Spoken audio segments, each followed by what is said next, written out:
எல்லோருக்கும் வணக்கம். Welcome back to Aim TN channel.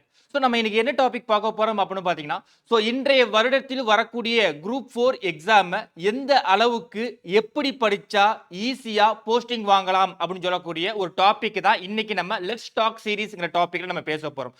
இந்த வருஷம் தொடக்கத்திலே நமக்கு ஒரு மிகப்பெரிய அதிர்ச்சியாக என்ன இருந்தது அப்படின்னு பார்த்தீங்கன்னா, பழைய குரூப் 4 சிலபஸை மாத்திட்டாங்க அப்படின்னு சொல்லிட்டு. அப்ப இந்த புது சிலபஸ் என்ன சொல்லுது?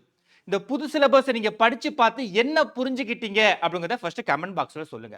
அப்ப இந்த நியூ சிலபஸ் நம்ம பார்க்கும்போதே நமக்கு என்ன தெரியும் அப்படின்னு பாத்தீங்கன்னா, இந்த புது சிலபஸை பொறுத்த வரைக்கும் புரிஞ்சு படிச்சா மட்டும்தான் நம்ம இந்த எக்ஸாம்ல கிளியர் பண்ண முடியும். அப்ப இந்த புது சிலபஸ்ல என்னென்ன சொல்றாங்க, அந்த டாபிக்கை எப்படி படிக்கணும், அந்த டாபிக்ல இருந்து எப்படி கேள்விகள் கேட்பாங்க, அந்த டாபிக்ல இருந்து கேட்கப்படக்கூடிய கேள்விகள் நம்ம பாட புத்தகத்துல எந்த ஸ்டாண்டர்ட்ல இருந்து எந்த ஸ்டாண்டர்ட் வரைக்கும் படிக்கணும் அப்படின்னு சொல்லக்கூடிய ஒரு விரிவான வீடியோவை நம்ம இந்த காணொலியில நம்ம பார்ப்போம். ஓகேங்களா? ஓகே. ஃபர்ஸ்ட் புதுசுக்கு முன்னாடி பழசு. அது என்ன சார் புதுசுக்கு முன்னாடி பழசு அப்படின்னா, இந்த நியூ சிலபஸ் பார்க்கறதுக்கு முன்னாடி ஓல்டு சிலபஸ் என்ன இருந்தது அப்படிங்கறத நம்ம பார்க்கணும். பழைய சிலபஸை பொறுத்த வரைக்கும் நமக்கு தமிழ்ல என்ன சொல்லியிருப்பாங்க அப்படிங்கறத பாத்தீங்கன்னா, இந்த தமிழை ஒரு 3 வகையா பிரிச்சிருப்பாங்க. என்னென்னது சார் அப்படின்னா, ஃபர்ஸ்ட் பார்ட் ஏ அப்படின்னு பிரிச்சிருப்பாங்க. Part A, part B, part C அப்படின்னு பிரிச்சிருப்பாங்க. பார்ட் ஏ என்று சொல்லக்கூடியது இலக்கணம் அப்படின்னு சொல்லக்கூடிய ஒரு பார்ட். அடுத்து பார்ட் பி அப்படிங்கிறது இலக்கியம் அப்படின்னு சொல்லக்கூடிய ஒரு பார்ட். பார்ட் சி அப்படிங்கிறது தமிழ் அறிஞர்களும் அவர்கள் தமிழுக்கு செய்த தொண்டுகளும் அப்படின்னு சொல்லக்கூடிய ஒரு டாபிக் தான் நமக்கு பழைய சிலபஸ்ல இருந்தது. அப்ப இந்த பழைய சிலபஸை பொறுத்த வரைக்கும் பாத்தீங்கன்னா, நமக்கு இந்த மனப்பாடம் பண்ணக்கூடிய சக்தி அதிகமாக இருந்தாவே ஈஸியா எக்ஸாமை கிளியர் பண்ணிட்டு உள்ள போயிடலாம். ஆனா புது சிலபஸை பொறுத்த வரைக்கும் புரிஞ்சு படிச்சா மட்டும்தான் நம்மளால எக்ஸாம் கிளியர் பண்ண முடியும். அப்ப இந்த பார்ட் ஏல சொல்லக்கூடிய அத்தனை இலக்கணங்களை நமக்கு இந்த நியூ சிலபஸ்ல கொடுத்திருப்பாங்க. அதே மாதிரி இந்த பார்ட் பில பொறுத்த வரைக்கும் பாத்தீங்கன்னா கிட்டத்தட்ட ஒரு 80% பாடங்களை கம்மி பண்ணியிருப்பாங்க. பார்ட் பில நமக்கு நிறைய பார்த்திருப்போம். 17 மேற்கணக்கு பார்த்திருப்போம், கீழ்கணக்கு பார்த்திருப்போம், பக்தி இலக்கியங்கள் பார்த்திருப்போம், அக்காலம் முதல் இக்காலம் வரைக்கும் இருக்கக்கூடிய இலக்கியங்கள் எக்கச்சக்கமாக பார்த்திருப்போம். பட் அதுல எல்லாமே ஒரு 80% கம்மி பண்ணிட்டு 17 கீழ்கணக்கு நூல்கள் மற்றும் பிற அறம் சார்ந்த நூல்கள் அப்படின்னு சொல்லிட்டு ரொம்ப பார்ட் பியை கம்மி பண்ணிடுவாங்க. அதே மாதிரி பார்ட் சியை பொறுத்த வரைக்கும் பாத்தீங்கன்னா, நம்ம பழைய சிலபஸ்ல கிட்டத்தட்ட 21 24 டாபிக் கொடுத்திருப்பாங்க. ஒவ்வொரு டாபிக்லையும் நிறைய தமிழறிஞர்கள் இருந்திருப்பாங்க. குறைந்தது ஒரு 50ல இருந்து 60 தமிழ் அறிஞர்கள், அவர்கள் பிறந்த ஊர், அவர்கள் சொன்ன முக்கியமான மேற்கோள்கள், அவர்கள் எழுதிய மிக முக்கியமான நூல்கள் எல்லாமே நம்ம படிச்சு மனப்பாடம் பண்ணிட்டு இருந்தோம். பட் அதுலயும் கிட்டத்தட்ட ஒரு 70% தற்பொழுது கம்மி பண்ணி இப்ப 30% மட்டும் படிச்சாவே போதுமானதாக இருக்கும் அப்படின்னு சொல்லிட்டாங்க. அதே மாதிரி கிட்டத்தட்ட இந்த நியூ சிலபஸை பொறுத்த வரைக்கும் ஒரு 7 அலகுகளாக ஒரு 7 யூனிட்டாக பிரிச்சிருப்பாங்க. அதுல முதல் 6 யூனிட் நமக்கு இலக்கணம் மட்டுமே. அப்ப இந்த பார்ட் பி, பார்ட் சி ரெண்டுமே என்ன பண்ணிருப்பாங்க அப்படின்னு பாத்தீங்கன்னா, யூனிட் 7 அப்படின்னு சொல்லக்கூடிய ஒரு டாபிக் கீழே கொண்டு வந்திருப்பாங்க. அதுல இந்த யூனிட் 7 மட்டும் என்ன சொல்லியிருப்பாங்க அப்படிங்கிறத பாத்தீங்கன்னா, 10ஆம் வகுப்பு தரம் வரை அதாவது 10ஆம் வகுப்பு வரைக்கும் இருக்கக்கூடிய அவர்கள் குறிப்பிட்டுள்ள தமிழ் அறிஞர்களும் அவர்கள் குறிப்பிட்டுள்ள தமிழ் இலக்கிய நூல்களும் மட்டும் படித்தால் போதுமானதாக இருக்கும் அப்படின்னு சொல்லிட்டு சிலபஸ்ல சொல்லியிருப்பாங்க. ஆனா நம்ம என்ன பண்ணணுமா, அவங்க சிலபஸ்ல கொடுத்தத A to Z ஃபுல்லா தெளிவா படிச்சு முடிச்சிடணும் இந்த யூனிட் 7ல. அதுக்கு அப்புறம் அதாவது பாரதியாரே சிலபஸ்ல கொடுக்கல, தமிழ்ல பாரதியார் எல்லாமே கேள்விகள் இருக்க முடியுமா? அப்ப அவன் சிலபஸ்ல கொடுத்தத A to Z ஃபுல்லா கம்ப்ளீட் பண்ணிடுறோம். அண்ட் அதுக்கப்புறம் நம்ம ஆடி பழைய சிலபஸ்ல சில அறிஞர்கள் சில இலக்கிய நூல்கள்லாம் படிச்சிருப்போம்ல, அதெல்லாம் மேலோட்டமாக பார்க்க வேண்டும். மேலோட்டமாக நமது புது புத்தகத்துல என்ன இருக்கோ அதை மட்டும் பார்த்தாவே போதுமானதாக இருக்கும். அடுத்து இந்த பார்ட் ஏ இலக்கணத்தை பொறுத்த வரைக்கும், இலக்கணம் அப்படின்னாவே என்ன சார் அர்த்தம்? தமிழ்ல இலக்கணம் 5 வகைப்படும். அந்த 5 இலக்கணங்களை தான் பாத்தீங்கன்னா எழுத்து, சொல், பொருள், யாப்பு, அணி அப்படின்னு சொல்லியிருப்பாங்க. பட் நிறைய பேர் பண்ணக்கூடிய மிகப்பெரிய தப்பு என்ன அப்படின்னா, சிலபஸை பார்க்குறாங்க, படிக்கிறாங்க, அப்படியே ஸ்கூல் புக்கில் போயோ அல்லது வேற ஏதாவது ஒரு இன்ஸ்டியூட் புக்கை வாங்கியோ படிக்கிறாங்க, மனப்பாடம் பண்றாங்க, எக்ஸாம் எழுதுறாங்க. சார் என்னால் கிளியர் பண்ண முடியலங்க சார். 2 மார்க்ல போயிடுச்சு, 3 மார்க்ல போயிடுச்சு. அப்ப அந்த 2 மார்க்கும் 3 மார்க்கும் போவதற்கான காரணம் என்னது அப்படின்னு பாத்தீங்கன்னா, அவங்க சிலபஸையே தெளிவா படிக்கல அப்படின்னு அர்த்தம். வடிவேல் சொல்ற மாதிரி தான். வடிவேல் என்னையா சொல்லுவாங்க, அதாவது எதா இருந்தாலும் பிளான் பண்ணி பண்ணணும், இல்லைன்னா அப்படிதான்ங்கிற மாதிரி. ஸோ ஃபர்ஸ்ட் சிலபஸை பிரிச்சு மேயணும், சிலபஸை டீகோட் பண்ணும். அப்ப ஃபர்ஸ்ட் நீங்க இந்த தமிழ் படிக்கிறவங்க யாராக இருந்தாலும் சரி, சார் நான் டிஎன்பிஎஸ்சி ஒரு 5 வருஷமா நான் ப்ரிப்பேர் பண்ணிட்டு இருக்கேன் சார், பரவாயில்ல சார், நான் இப்பதான் சார் டிஎன்பிஎஸ்சிக்கு ப்ரிப்பேர் பண்ண போறேன், அவங்களும் பரவாயில்ல. யாராக இருந்தாலும் இப்ப நான் சொல்லக்கூடிய இந்த மெத்தட் அடிப்படையில் நீங்க தமிழை படிச்சீங்கன்னா தாராளமாக 100 கேள்விகளுக்கு 93க்கும் மேற்பட்ட கேள்விகளுக்கு நம்மளால விடையளிக்க முடியும். அப்ப ஃபர்ஸ்ட் பேசிக்கா நமக்கு இலக்கணம் அப்பனா என்னன்னு தெரிஞ்சிருக்கணும். அந்த இலக்கணத்தை ஒரு 5 வகையாக பிரிச்சிருப்பாங்க: எழுத்து, சொல், பொருள், யாப்பு, அணி. அப்ப இந்த இலக்கணத்தை பொறுத்தவரைக்கும் நம்ம என்னெல்லாம் படிக்கணும், ஸ்கூல் புக்ல நியூ புக் படிக்கணுமா, ஓல்டு புக் படிக்கணுமா, 11th 12th புக் படிக்கணுமா, அட்வான்ஸ் தமிழ் புக் படிக்கணுமா, இப்படி நிறைய குழப்பங்கள் இருக்கும். பட் நான் சொல்லக்கூடியதை ஒரே ஒரு வார்த்தை கேளுங்க, அதாவது இதுதான் என் கடைசி முயற்சி என்று நினைத்து இந்த எக்ஸாம் எழுதுங்க. அதாவது நம்ம சொல்லுவாங்க, அதாவது சாகும் நாள் தெரிந்து விட்டால் வாழும் நாள் நரகமாகிவிடும் அப்படின்னு. அதெல்லாம் பொய் கதை.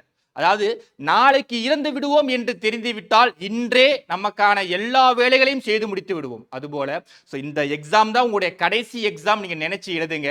உங்களுடைய அத்தனை விதமான பெஸ்ட்டையும் இந்த எக்ஸாம்ல கொடுக்கணும். அதனால யாரும் எந்த தப்பும் பண்ணக்கூடாது. ஸோ ஃபர்ஸ்ட் நியூ புக் பாருங்க. நியூ புக்கை பொறுத்த வரைக்கும் பார்த்தீங்கன்னா 6ஆம் வகுப்புல இருந்து 6th ஸ்டாண்டர்ட்ல இருந்து 12th ஸ்டாண்டர்ட் வரைக்கும் இலக்கணங்களை தெளிவா படிச்சிருக்கணுங்க. சார் உரைநடை படிக்கணுமா, உரைநடைய நார்மலா ரீடிங் மட்டும் பண்ணிக்கிறேங்க. துணைப்பாடம் படிக்கணுமா, துணைப்பாடம் படிக்க தேவையில்லை. சார் செய்யுள் வரிகள் படிக்கணுமா, முக்கியமான செய்யுள் வரிகள் மட்டும் பார்த்துக்கிறங்க, செய்யுள் பாடல்கள் தேவையில்லை. ஆனால் ஒவ்வொரு செய்யுளுக்கும் கீழே இருக்கக்கூடிய அந்த சொல்லும் பொருளும் பிரித்தெழுதுக, சேர்த்தெழுதுக, இலக்கண குறிப்பு, புக் பேக் கொஸ்டின், ஒவ்வொரு லெசன் ஒவ்வொரு இயல் முடிந்ததற்கு பிறகும் வரக்கூடிய அந்த திறனாய்வு வினாக்கள், அது எல்லாம் கட்டாயமாக பார்க்க வேண்டும். அடுத்தது ஓல்டு புக். நமக்கு பழைய சிலபஸை பொறுத்து என்ன சொல்லியிருப்போம்னா 6ஆம் வகுப்புல இருந்து 10ஆம் வகுப்பு வரைக்கும் படிச்சா போதுமானது அப்படின்னு சொல்லியிருப்போம். ஆனா இந்த வாட்டி கிடையாது. ஏன்னா இந்த வாட்டி நமக்கு லாஸ்ட் அட்டெம்ப்ட், அடிக்கிறோம், போஸ்டிங்க வாங்குறோம். ஸோ அதே 6ஆம் வகுப்புல இருந்து 12ஆம் வகுப்பு வரை இலக்கணத்திற்கு மட்டும் அதிக முக்கியத்துவம் கொடுங்கள். அடுத்து வேற என்ன சார் படிக்கணும்? அட்வான்ஸ் தமிழ். அட்வான்ஸ் தமிழை பொறுத்த வரைக்கும் பார்த்தீங்கன்னா புது advance Tamil 11th and 12th கட்டாயமாக படிக்கணும். அதே மாதிரி old advance Tamil 11th and 12th கட்டாயமாக படிக்கணும். சார் நீங்க வாட்டு சொல்லிட்டு போயிடுறீங்க 11 படிக்கணும் 12 படிக்கணும், ஒவ்வொரு புக்லையும் 300 பேஜ் இருக்குமே சார். நமக்கு தேவையானது 300 பக்கங்கள் கிடையாது. அந்த 300 பக்கங்களில் இருந்து 30 பக்கங்கள் தான் பார்த்தீங்கன்னா நமக்கு எக்ஸாம்ல கேள்விகள் கேட்பதற்கு அதிகம் வாய்ப்புள்ள பக்கங்கள். அந்த பக்கங்களை தேர்ந்தெடுத்து படிங்க. அப்ப இந்த அட்வான்ஸ் தமிழை பொறுத்த வரைக்கும் நீங்க எல்லாமே படிக்கணும்னு அவசியமே கிடையாதுங்க. ஒவ்வொரு லெசனுக்கும் பின்னாடியும் பார்த்தீங்கன்னா அந்த கலைச்சொல் அறிக அப்படின்னு கேட்பாங்க. இந்த கலைச்சொல் ரொம்ப ரொம்ப முக்கியமானது. ஏன் அப்படின்னா உங்களுக்கு கிட்டத்தட்ட 10ல இருந்து 15 கேள்விகள் இந்த கலைச்சொல் அறிக அப்படிங்கிறத கேட்பாங்க. அந்த அத்தனை கேள்விகளும் உங்களுக்கு அட்வான்ஸ் தமிழ்ங்கிற டாபிக்ல இருந்தா கேட்பாங்க. அதனால அட்வான்ஸ் தமிழை தெளிவா பார்த்துக்கிறீங்க.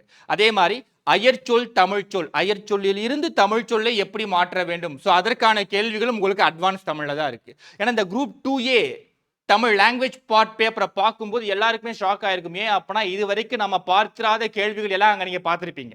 ஸோ அப்படி நம்ம பார்த்திராத கேள்விகளை பல கேள்விகள் நமக்கு இந்த அட்வான்ஸ் தமிழ் புக்கில் இருந்தான் கேட்டிருக்காங்க. ஒரு சில கேள்விகள் அதையும் மீறி பார்த்தீங்கன்னா உங்களுக்கு BA தமிழ் எல்லாம் போயிருக்கு. பட் நமக்கு அது வேண்டாம். ஏன்னா நான் அதான் சொன்னேன் 100க்கு 100 அதெல்லாம் நான் சும்மா சொல்ல மாட்டேன். நமக்கு 100க்கு 93க்கு மேல வாங்கினா போதுங்க. 100க்கு 100 வாங்குவது என்பது சாத்தியம் இல்லாதது கிடையாது. பட் அதுக்கு லக்குங்கிறது வேணும். பட் லக்கை நம்ம எப்பயுமே எந்த நேரத்திலுமே நம்பவே முடியாது. அதனால 100க்கு 100 வாங்குவது என்பது லக்காக இருந்தா 93 வாங்குவது முயற்சியாக இருக்கும். அப்ப இந்த முயற்சி செய்து 93 மார்க் என்பது எல்லாராலையும் வாங்க முடியும். அதனால அந்த 93 மார்க்கை டார்கெட்டா வைங்க. ஒருவேளை இதை தாண்டி வெளியே கொஸ்டின்ஸ் கேட்டாலும் கூட அதிகபட்சமாக 3 கேள்விகளுக்கு மேல வெளியே கேட்க மாட்டாங்க. அதனால நம்ம 93ல இருந்து 95 மார்க் தமிழ்ல தாராளமாக நிச்சயமாக எடுக்க முடியும். ஆனா நீங்க இந்த புத்தகங்களை படிக்க வேண்டும். ஏன்னா இதெல்லாம் நீங்க பார்க்கும்போது சார் கிட்டத்தட்ட ஒவ்வொரு ஸ்டாண்டர்ட்லயும் 200 பக்கங்கள் இருக்கு, 300 பக்கங்கள் இருக்கு, அதெல்லாம் நமக்கு தேவையே இல்லைங்க. நமக்கு சிலபஸ் ஓரியன்டா இலக்கணம் பேசிஸ்ல என்னென்ன கேள்விகள் கேட்க வாய்ப்புள்ளதாக இருக்கோ அந்த பக்கங்களை மட்டும் பார்த்தாவே போதுமானதாக இருக்கும். அப்ப அந்த கேள்விகள் எப்படி எல்லாம் கேட்க வாய்ப்பு இருக்கு அப்படிங்கறத நம்ம அடுத்தடுத்த ஸ்லைட்ல நம்ம பார்ப்போம். சோ நமக்கு பொறுத்த வரைக்கும் இலக்கணம் அப்படின்னா எழுத்து இலக்கணம் அப்படின்னு எல்லாத்துக்குமே தெரியுங்க. ஆனா அந்த எழுத்து இலக்கணத்துல என்னென்ன இலக்கணங்கள் எல்லாம் வருது அப்படின்னு சொல்லிட்டு அந்த சிலபஸ் பிரிச்சு மேலும் அப்படி பிரிச்சு மேஞ்சி இருக்கப்பட்டுள்ள சிலபஸோட டீகோட் தான் பாத்தீங்கன்னா இது. அப்ப நம்மளை பொறுத்த வரைக்கும் எழுத்து இலக்கணம்ங்கிறது ஒரே ஒரு வார்த்தையாக தெரியும். ஆனா அந்த எழுத்து இலக்கணத்துல பாருங்க, ஸோ ஃபர்ஸ்ட் தமிழ் எழுத்துக்களின் வகையும் தொகையும். சார் நான் இப்பதான் சார் தமிழே படிக்க வரேன், நான் ஸ்கூல்லாம் ஜென்ரல் இங்கிலீஷ் படிச்சுட்டு இருக்கேன் சார், அவங்களாம் இதுல இருந்து நீங்க ஃபர்ஸ்ட் ஸ்டார்ட் பண்ணும். தமிழ் எழுத்துக்களின் வகையும் தொகையும். அப்ப ஃபர்ஸ்ட் தமிழ் எழுத்துக்கள் எத்தனை வகைப்படும் சார்? 2 வகைப்படும். அந்த 2 வகைகள் என்னென்னது சார்? முதல் எழுத்து, சார்பெழுத்து. அந்த முதல் எழுத்து என்பது என்னது சார்? உயிரெழுத்து, மெய்யெழுத்து. இந்த உயிரெழுத்தை எத்தனை வகையாக பிரிக்கலாம் அப்படின்னு பாத்தீங்கன்னா, குறில் எழுத்துக்கள் என்றும் நெடில் எழுத்துக்கள் என்றும் 2ஆக பிரிக்கலாம். அப்ப மெய் எழுத்துக்களை எத்தனையாக சார் பிரிக்கலாம்? வல்லின எழுத்துக்கள், மெல்லின எழுத்துக்கள், இடையின எழுத்துக்கள் அப்படின்னு சொல்லிட்டு 3ஆ பிரிக்கலாம். அப்ப வல்லின எழுத்துக்கள் அப்பனா என்ன? கசட தபர. மெல்லின எழுத்துக்கள் அப்பனா என்ன? ஞங்கன்ன நம்மன.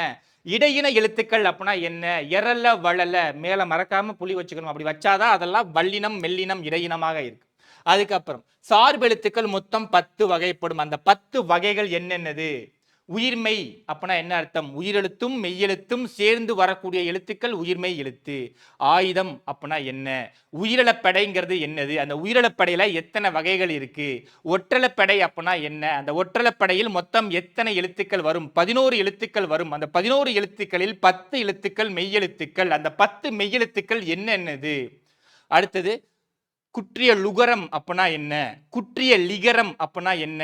ஐகார குறுக்கம் அப்படின்னா என்ன? அந்த ஐகார குறுக்கத்துல மாத்திரை அளவு முதலில் வரும்போது எத்தனை அளவு ஒலிக்கும், இடையில் வரும்பொழுது எத்தனை அளவு ஒலிக்கும், இறுதியில் வரும்போது எத்தனை அளவு ஒலிக்கும்?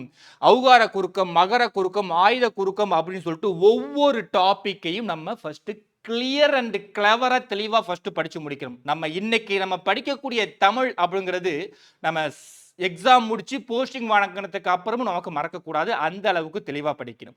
அப்ப குற்றிய லுகரம், குற்றிய லுகரம்னா என்ன? அதுல 6 வகைப்படும். அந்த 6 வகை குற்றிய லுகரங்களை எப்படி கன்சிடர் பண்றது? அந்த குற்றிய லுகரத்தை சாராத ஒரு இது முற்றிய லுகரம் அப்படின்னு சொல்லுவாங்க. அந்த முற்றிய லுகரத்தின் மாத்திரை அளவு என்ன? இப்படி ஒவ்வொன்றையும் நம்ம தெளிவாக பார்க்க வேண்டும். ஸோ இதெல்லாம் நீங்க பார்த்தீங்கன்னா ஃபர்ஸ்ட் இந்த தமிழ் எழுத்துக்களின் வகையும் தொகையும்ங்கிற ஒரு டாபிக் கிளியர் ஆகும். இப்ப பாருங்க, இந்த ஒரு டாபிக்ல எத்தனை டாபிக் உள்ள அடங்கி இருக்கு அப்படிங்கிறது. அடுத்து எழுத்துக்களின் பிறப்பு. இது நார்மலா இருக்கதான். ஸோ உயிரெழுத்து எதனை மையமாக வைத்து பிறக்கும்? மெய்யெழுத்து எதனை மையமாக வைத்து பிறக்கும்? ஸோ இந்த மாதிரி ஒவ்வொரு எழுத்துக்களும் பிறக்கக்கூடிய இடங்கள், பிறக்கக்கூடிய முயற்சிகளின் அடிப்படையில் கேட்கக்கூடிய கேள்விகள் தான் பார்த்தீங்கன்னா எழுத்துக்களின் பிறப்பு. இதெல்லாம் உங்க ஸ்கூல் புத்தகத்திலே இருக்குங்க. இப்போ நான் சொல்லக்கூடிய எல்லா கான்செப்டும் நீங்க அவுட் சோர்ஸை தாண்டி வெளியே போகணும்னு அவசியமே கிடையாது. உங்க புதிய புத்தகத்துல 6ஆம் வகுப்புல இருந்து 10ஆம் வகுப்பு வரைக்கும் இருக்கக்கூடிய பாடத்திட்டத்திலே இது எல்லாமே இருக்கு. ஸோ முதலெழுத்து சார்பெழுத்து அடி பார்த்தாச்சு. அடுத்து புணர்ச்சி ரொம்ப ரொம்ப முக்கியமானது. நீங்க நியூ சிலபஸ்ல உடனே போய் பிரித்து எழுதுக சேர்த்து எழுதுக பார்த்தா ஒன்றும் புரியாது. அப்ப ஃபர்ஸ்ட் புணர்ச்சி அப்படின்னா என்னன்னு பார்க்கணும். இந்த புணர்ச்சி எத்தனை வகைப்படும் சார்? புணர்ச்சி எத்தனை வகைப்படும் அப்படின்னா 2 வகைப்படும். என்னென்னது? இயல்பு புணர்ச்சி, விகார புணர்ச்சி. விகார புணர்ச்சி எத்தனை வகைப்படும்? அது ஒரு 3 வகைப்படும். தோன்றல், திரிதல், கெழுதல்ங்கிறது எல்லாத்துக்குமே தெரியும். ஆனா கேள்வி எப்படிமா கேட்பான்? புணர்ச்சி எழுத்து வகையில் எத்தனை வகைப்படும்? அது என்ன சார் எழுத்து வகையில் எத்தனை வகைப்படும்? அது என்ன கான்செப்ட் அப்படின்னு பார்த்தீங்கன்னா நம்ம படிச்சிருப்போம். உயிரீறு, மெய் முதல், உயிர் முதல், மெய் முதல் புணர்ச்சி அப்படின்னு படிச்சிருப்போம் பார்த்தீங்களா? அதுதான் எழுத்துக்களின் அடிப்படையில் புணர்ச்சி எத்தனை வகைப்படும் அப்படின்னா 4 வகைப்படும். அதே மாதிரி நிலைமொழி, ஈற்று எழுத்து மற்றும் வருமொழி, முதல் எழுத்து ஆகியவற்றின் அடிப்படையில் புணர்ச்சி எத்தனை வகைப்படும் அப்படின்னு கேட்பான். 4 வகைப்படும். அது என்ன சார் 4? ஒரு நிலைமொழியோட ஈற்று எழுத்து கடைசி எழுத்து உயிரெழுத்தாக இருந்து வருமொழியின் முதலெழுத்தும் உயிரெழுத்தாக இருந்தால் அதுக்கு ஒரு விதி இருக்கு. அதுதான் இந்த 4 வகையா பிரிப்போம். உயிர் முன் உயிர், உயிர் முன் மெய், மெய் முன் மெய், மெய் முன் உயிர் அப்படின்னு சொல்லிட்டு ஒரு 4 டைப் பார்ப்போம். இந்த ஒவ்வொரு டைப்புக்கும் ஒவ்வொரு விதிகள் இருக்கு. அந்த விதிகளை வைத்துத்தான் உங்களுக்கு இந்த பிரித்து எழுதுக, சேர்த்து எழுதுக ஒரு 80% கவர் ஆகும். அப்ப ஃபர்ஸ்ட் நீங்க புணர்ச்சிங்கிறது படிச்சிருக்கணும். அதுக்கப்புறம் பாருங்க, மொழி முதல் எழுத்துக்கள், இறுதி எழுத்துக்கள். அது என்ன சார் மொழி முதல் எழுத்து, இறுதி எழுத்து அப்படின்னா, நமக்கு கிட்டத்தட்ட 247 எழுத்துக்கள் தமிழ்ல இருக்குங்கிறது எல்லாத்துக்குமே தெரியும். அதுல எந்தெந்த எழுத்துக்கள் எல்லாம் ஒரு சொல்லோட முதலில் வருவதற்கு வாய்ப்புகள் இருக்கு, எந்தெந்த எழுத்துக்கள் எல்லாம் ஒரு சொல்லோட இடையில் மட்டுமே வரும், எந்தெந்த எழுத்துக்கள் எல்லாமே ஒரு சொல்லோட இறுதியில் மட்டுமே வரும் அப்படின்னு சொல்லக்கூடிய அந்த ஒரு ரூலை தான் நம்ம பார்ப்போம். அதுதான் பார்த்தீங்கன்னா மொழி முதல் இறுதி எழுத்துக்கள். ரொம்ப ரொம்ப ஈஸி. நம்ம அந்த டாபிக் நம்ம ஒவ்வொரு டாபிக்கும் நம்ம நடத்துவோங்க. அப்படி நடத்தும் போது ஒவ்வொன்றையும் ஈஸியாக எப்படி ஞாபகம் வைத்துக் கொள்ளலாம் அப்படின்னு சொல்லக்கூடிய அந்த ஒரு கிளியர் கட்டை நான் வந்து டீச் பண்ணும்போது சொல்லிடுறேன். இப்போ ஃபர்ஸ்ட் சிலபஸை தெளிவாக பாருங்க. என்னென்னலாம் நம்ம படிக்க வேண்டியது இருக்குன்னு ஃபர்ஸ்ட் பாருங்க. அதுக்கப்புறம் படிச்சுப்போம். ஃபர்ஸ்ட் என்னென்ன படிக்கணுங்கிறத லிஸ்ட் அவுட் எடுத்து வைங்க. அடுத்தது இணை எழுத்துக்கள். அது என்ன சார் இணை எழுத்துக்கள்? இந்த இணை எழுத்துக்களுக்கு இன்னொரு பேர் தான் நட்பு எழுத்துக்கள் அப்படின்னு சொல்லியிருப்போம். அதாவது மெல்லினத்திற்கு இனமான எழுத்து அப்படிங்கிறது வல்லினம் அப்படின்னு சொல்லியிருப்போம். ஃபார் எக்ஸாம்பிள் கசட தபர, கசட தபர, ஞஞன நமன அப்படின்னு சொல்றேன். ஓகேனா மேல புள்ளி வச்சுக்கிறேன். இப்ப நான் கண்டம் அப்படின்னு எழுதுறேன். கண்டம் அப்படின்னு பாருங்க, இந்த இன் அப்படின்னு சொல்லக்கூடிய எழுத்திற்கு பக்கத்துல நண்பர்கள் என்னங்க அர்த்தம்? இப்ப நான் போனா என் நண்பன் பின்னாடியே வருவான், அவன் போனா அவன் பின்னாடியே நானே போடுவேன். அப்ப நண்பர்கள் அப்படிங்கிறது ஒன்றை விட்டு ஒன்று பிரியாது அப்படின்னு அர்த்தம். அப்ப இந்த இன் எழுத்துக்கு மேல என்ன இருக்கு? இந்த இட்டு வரிசை இருக்கு பாத்தீங்கன்னா, அப்ப இந்த இட்டு வரிசைகள் தான் பெரும்பாலும் வரும். அப்படி வரக்கூடிய எழுத்துக்கள் தான் இணை எழுத்துக்கள் அப்படின்னு சொல்லியிருப்போம். அப்ப கண்டம் இன்னுக்கு அப்புறம் இந்த டாங்கிற எழுத்து வரனால இது வந்து ஒரு இணை எழுத்து. அதே மாதிரி இங்குக்கு இணை எழுத்து இக்கு, இஞ்சுக்கு இணை எழுத்து இச்சு, இந்துக்கு இணை எழுத்து இத்து, இப்புக்கு இணை எழுத்து இப்பு, இன்னுக்கு இணை எழுத்து இற்று.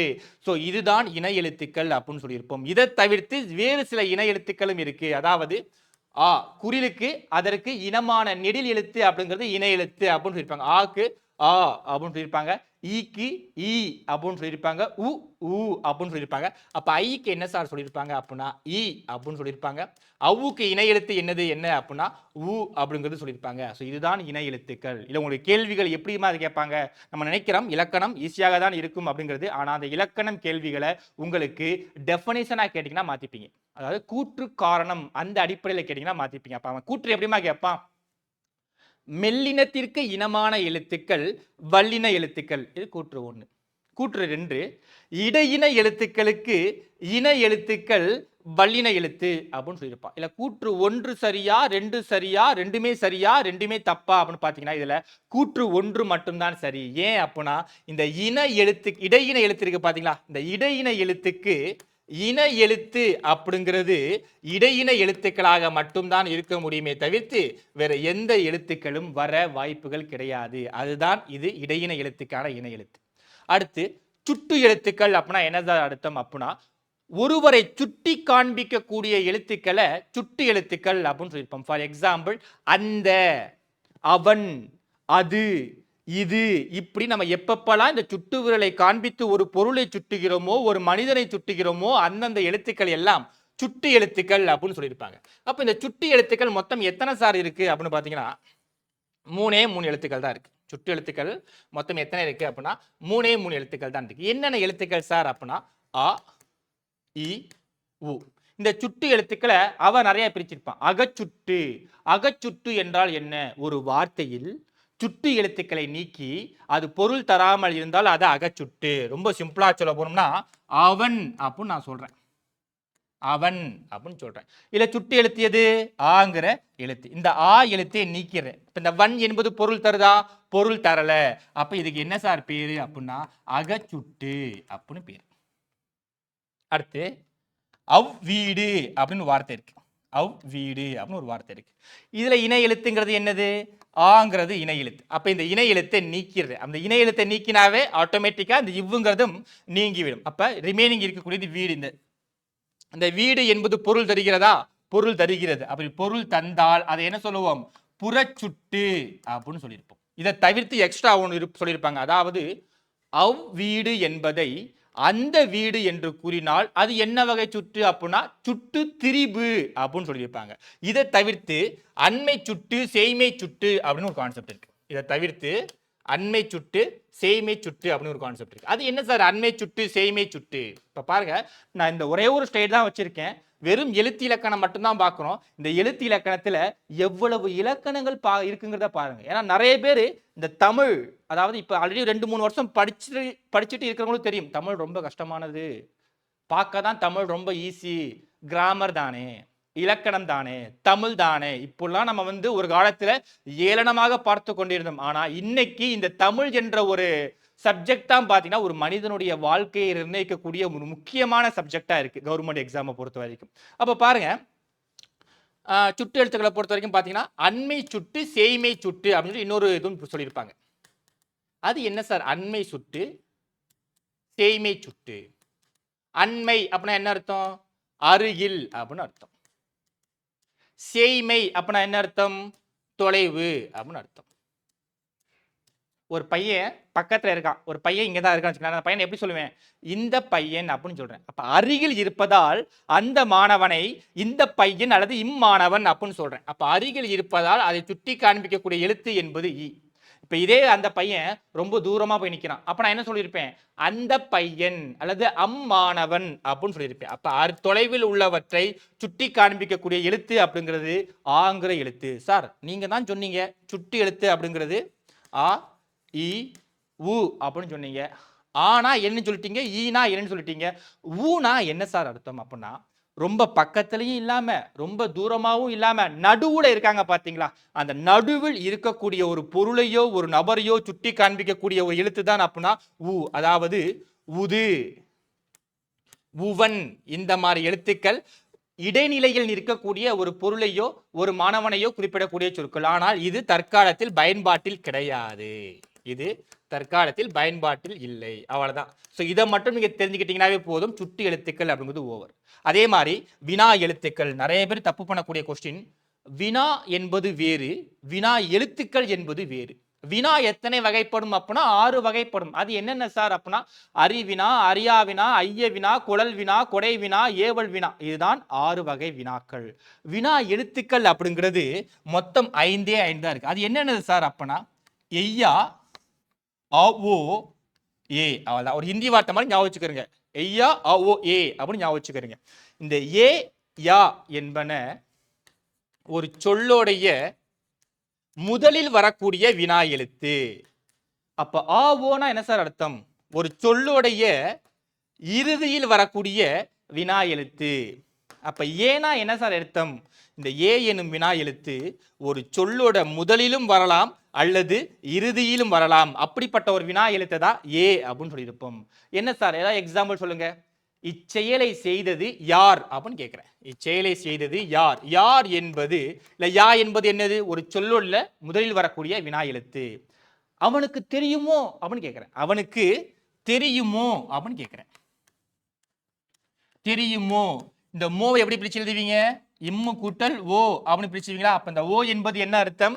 ஒரு சொல்லோட இறுதியில் வரக்கூடிய வினா எழுத்து. ஏன் செய்தாய், இதை ஏன் செய்தாய், ஏன், ஏ என்பது ஒரு சொல்லோட முதலில் வருகிறது. செய்தது நீதானே, செய்தது நீதானே அப்படின்னு கேட்கிறேன். அப்ப நீதானே அப்படின்னு எழுதும்போது இதுல கடைசி எழுத்துங்கிறது ஏ என்பது வருது. இவ்வளவுதான் கான்செப்ட். அப்ப ரொம்ப முக்கியமானது, இந்த வினா எழுத்துக்களில் எந்தெந்த எழுத்துக்கள் ஒரு சொல்லோட முதலில் வருங்கிறத தெளிவா பார்த்து வச்சுக்கணும். எது இறுதியில் வரும் அப்படின்னு பார்த்துக்கணும். எது எது எல்லாம் இறுதியிலும் முதலிலும் வரும் அப்படிங்கிறத பார்க்கணும். ஸோ எப்படி சுட்டு எழுத்துக்களை அகச்சுட்டு புறச்சுட்டு அப்படின்னு பிரிச்சானோ, ஸோ சேம் அதே கான்செப்ட் வினா எழுத்துக்களையும் பார்த்தீங்கன்னா அகவினா புறவினா அப்படின்னு பிரிச்சிருப்பாங்க. ஸோ அகவினானா என்ன சார் அர்த்தம் அப்படின்னா ஒரு வினா எழுத்து இருக்கும், அந்த வினா எழுத்துல அந்த ஒரு வார்த்தை இருக்கும், அந்த வார்த்தையில வினா எழுத்தை தூக்கினா பொருள் தராது, அது அகவினான்னு சொல்லியிருப்போம். இதே ஒரு சொல் இருக்கும், அந்த வினா எழுத்தை தூக்கினாலும் பொருள் தரும், அதை புறவினான்னு சொல்லியிருப்போம். அவ்வளவுதான் கான்செப்ட். அடுத்தது மயங்கொலிகள். இந்த மயங்கொலிகளை தான் உங்களுக்கு அந்த நியூ சிலபஸ்ல இப்படி சொல்லியிருப்பாங்க. ந ந ந வேறுபாடு, ல ல ள வேறுபாடு, ர ர வேறுபாடு. இந்த மயங்கொலிகள் எட்டை தான் உங்களுக்கு அந்த சந்திப்பிழை ஒற்றுப்பிழை எல்லாம் நம்ம பார்ப்போம் பார்த்தீங்கன்னா அதை சந்திப்பிழை ஒற்றுப்பிழை எல்லாம் பார்த்தீங்கன்னா வலின மிகுமிடம் மிகா இடங்கிற கான்செப்ட்ல வரும். அப்போ இந்த எழுத்துக்களை பேஸ் பண்ணி அந்த சொல்லுடைய பொருளே மாறும். அதெல்லாம் உங்களுக்கு இந்த மயங்கொலிகளை பேஸ் பண்ணி தான் கொஸ்டின்ஸ் கேட்பாங்க. அப்போ இதுல இருக்கக்கூடிய இந்த 10 டாபிக்கையும் நீங்க பார்த்தீங்கன்னா தான் இதில் இருக்கக்கூடிய இந்த 10 டாபிக்கை நீங்க பார்த்தீங்கன்னா எழுத்து இலக்கணம் அப்படின்னு சொல்லக்கூடிய ஒரு டாபிக்ல உங்களை அடிச்சுக்கிறதுக்கு ஆளே கிடையாது அப்படிங்கிற மாதிரி ஒரு ஸ்ட்ராங் ஆயிடும். ஸோ அதுக்கப்புறம் நாங்கள் எங்கே போகணும் அப்படின்னா சொல்லு இலக்கணம் அப்படிங்கிற கான்செப்டாக போகணும். ஸோ எழுத்து இலக்கணத்தை பொறுத்த வரைக்கும் ரொம்ப ஈஸிங்க. ஆனால் சொல்லு இலக்கணம் எழுத்து இலக்கணத்தை கம்பேர் பண்ணும்போது கொஞ்சம் நான் எக்ஸ்ட்ராவாக தெரிஞ்சுக்கணும். ஏன் அப்படின்னா 6th to 10th வரைக்கும் எதுவுமே அவ்வளோ பெருசாலாம் இருக்காது. ஆனால் 11th 12th கொஞ்சம் அட்வான்ஸாக நம்ம படிக்கிற மாதிரி இருக்கும். பெயர் சொல் நமக்கு தெரியும். பெயர் சொல் எத்தனை வகைப்படும்? 6 வகைப்படும். என்னென்னது? பொருட்பெயர், இடப்பெயர், காலப்பெயர், சினைப்பெயர், பண்பு பெயர், தொழிற்பெயர். இந்த தொழிற்பெயர் எத்தனை வகைப்படும்? 3 வகைப்படும். என்னென்னது? முதல்நிலை திரிந்த தொழிற்பெயர், முதல்நிலை தொழிற்பெயர், விகுதி பெற்ற தொழிற்பெயர், முதல்நிலை தொழிற்பெயர், முதல்நிலை திரிந்த தொழிற்பெயர் அப்படின்னு சொல்லிட்டு 3ஆ பிரிச்சிருப்பாங்க. அதுக்கு எக்ஸாம்பிள்ஸ் பார்த்துக்கிறது ரொம்ப முக்கியமானது. அப்போ இந்த பெயர்ச்சொல் மற்றும் வகைகளை பொறுத்த வரைக்கும் உங்களுக்கு கேள்விகள் எப்படி கேட்கலாம் அப்படின்னா, ஒன்று டெஃபனேஷனை பேஸ் பண்ணி கேட்கலாம், அல்லது எக்ஸாம்பிள்ஸை கொடுத்துட்டு இது எந்த வகையில் அடங்கும் அப்படிங்கிறது கேட்கலாம். For example, ஓடுதல். ஓடுதல் என்பது பெயர் சொல்லா வினை சொல்லான்னு கேட்குறாங்க. என்ன சொல்லுவீங்க? ஓடுதல் என்பது பெயர் சொல்லா வினை சொல்லா அப்படின்னு கேட்குறாங்க. அப்போ இந்த தமிழை மேலோட்டமாக பார்க்குறவங்க என்னமா ஆன்சர் பண்ணுவாங்க? ஓடு. ஓடு என்பது ஒரு செயல். ஒரு செயலை குறித்தால் அது வினை. அப்போ அது வினை சொல்லாக தான் இருக்குன்னு சொல்லிட்டு ஆன்சர் போட்டுருவாங்க. ஆனால் தப்பு. ஏன்னா ஓடுதல் என்பது பெயர் சொல். அந்த பெயர் சொல்லில் வரக்கூடிய தொழிற்பெயர் எனும் வகையினை சார்ந்தது தான் இந்த ஓடுதல். அப்ப தொழிற்பெயர் அப்படின்னா என்ன சார் அர்த்தம் அப்படின்னு பாத்தீங்கன்னா, ஒரு செயலுடைய பெயராக வருவது, ஒரு வினையின் பெயராக வருவது தான் என்ன அர்த்தம் அப்படின்னா அந்த தொழிற்பெயர். ஃபார் எக்ஸாம்பிள் பாருங்க, சுடுதல் அப்படின்னு சொல்றேன். சுடுதல் பாருங்க, இது எப்படி பிரிக்கலாம்? சுடு கூட்டல் தல் அப்படின்னு பிரிக்கலாம். அப்ப இந்த தொழிற்பெயரை பொறுத்த வரைக்கும் அல், தல், ஐ, கு, மை போன்ற விகுதிகள் எல்லாம் வரும். ஆனால் இந்த விகுதிகள் எதனுடன் சேர்ந்தால் மட்டும் அது தொழிற்பெயர் அப்படின்னு நம்ம சொல்லலாம் அப்படின்னா, ஒரு வினை சொல்லுடன், சுடு அப்படின்னு சொல்லி ஒரு வினைச்சொல், ஒரு வினை சொல்லுடன் இந்த விகுதிகள் எல்லாம் சேரும் பொழுதுதான் அது என்னவாக மாறுகிறது? தொழிற்பெயராக மாறுகிறது. அப்ப இந்த தல் என்னும் விகுதி பெற்றிருப்பதால் இதுக்கு என்னென்ன பேரு அப்படின்னு பாத்தீங்கன்னா, விகுதி பெற்ற தொழிற்பெயர் அப்படின்னு அர்த்தம். இப்ப எனக்கு இந்த விகுதி வேணாம், எனக்கு இந்த விகுதிங்கிறது பிடிக்கல, அப்ப இதை எடுத்துட்டு நான் வெறும் சுடு அப்படின்னு மட்டும் எழுதுனேன். இதுக்கு என்ன சார் அர்த்தம் அப்படின்னா, முதல் நிலை தொழிற்பெயர் அப்படின்னு அர்த்தம். இதுக்கு முதல் நிலை தொழிற்பெயர் அப்படின்னு அர்த்தம். இந்த சுடு என்பது காலப்போக்கில் திரிந்து சூடு அப்படின்னு மாறுது. அதுதான் என்ன சொல்லியிருப்போம் அப்படின்னு பாத்தீங்கன்னா, முதல் நிலை திரிந்த தொழிற்பெயர் அப்படின்னு சொல்லியிருப்போம். அவ்வளவுதான். அப்ப இந்த கான்செப்டை நீங்க பாத்தீங்கன்னாவே இந்த பெயர் சொல் மற்றும் அதன் வகைகள்ங்கிறது ஓவர். நாற்காலி என்ன சார் சொல்லுவோம் அப்படின்னா பொருட்பெயர். சென்னை ஒரு இடத்தை குறிக்கிறது, இடப்பெயர்.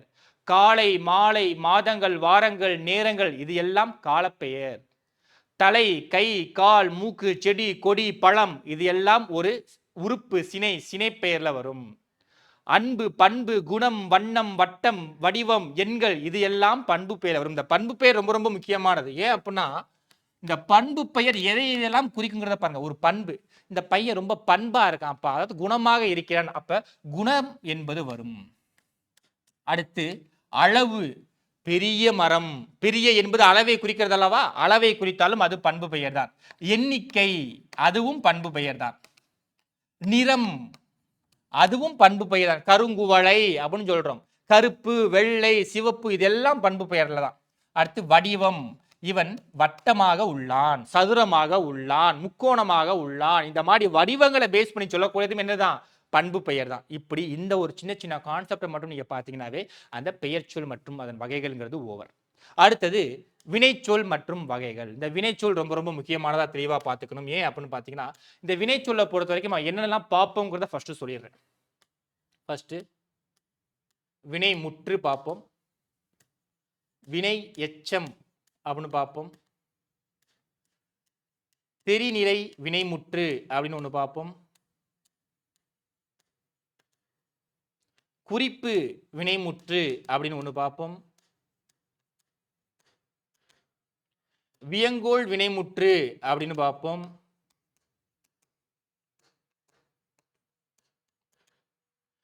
ஏவல் வினைமுற்று அப்படின்னு ஒன்று பார்ப்போம்.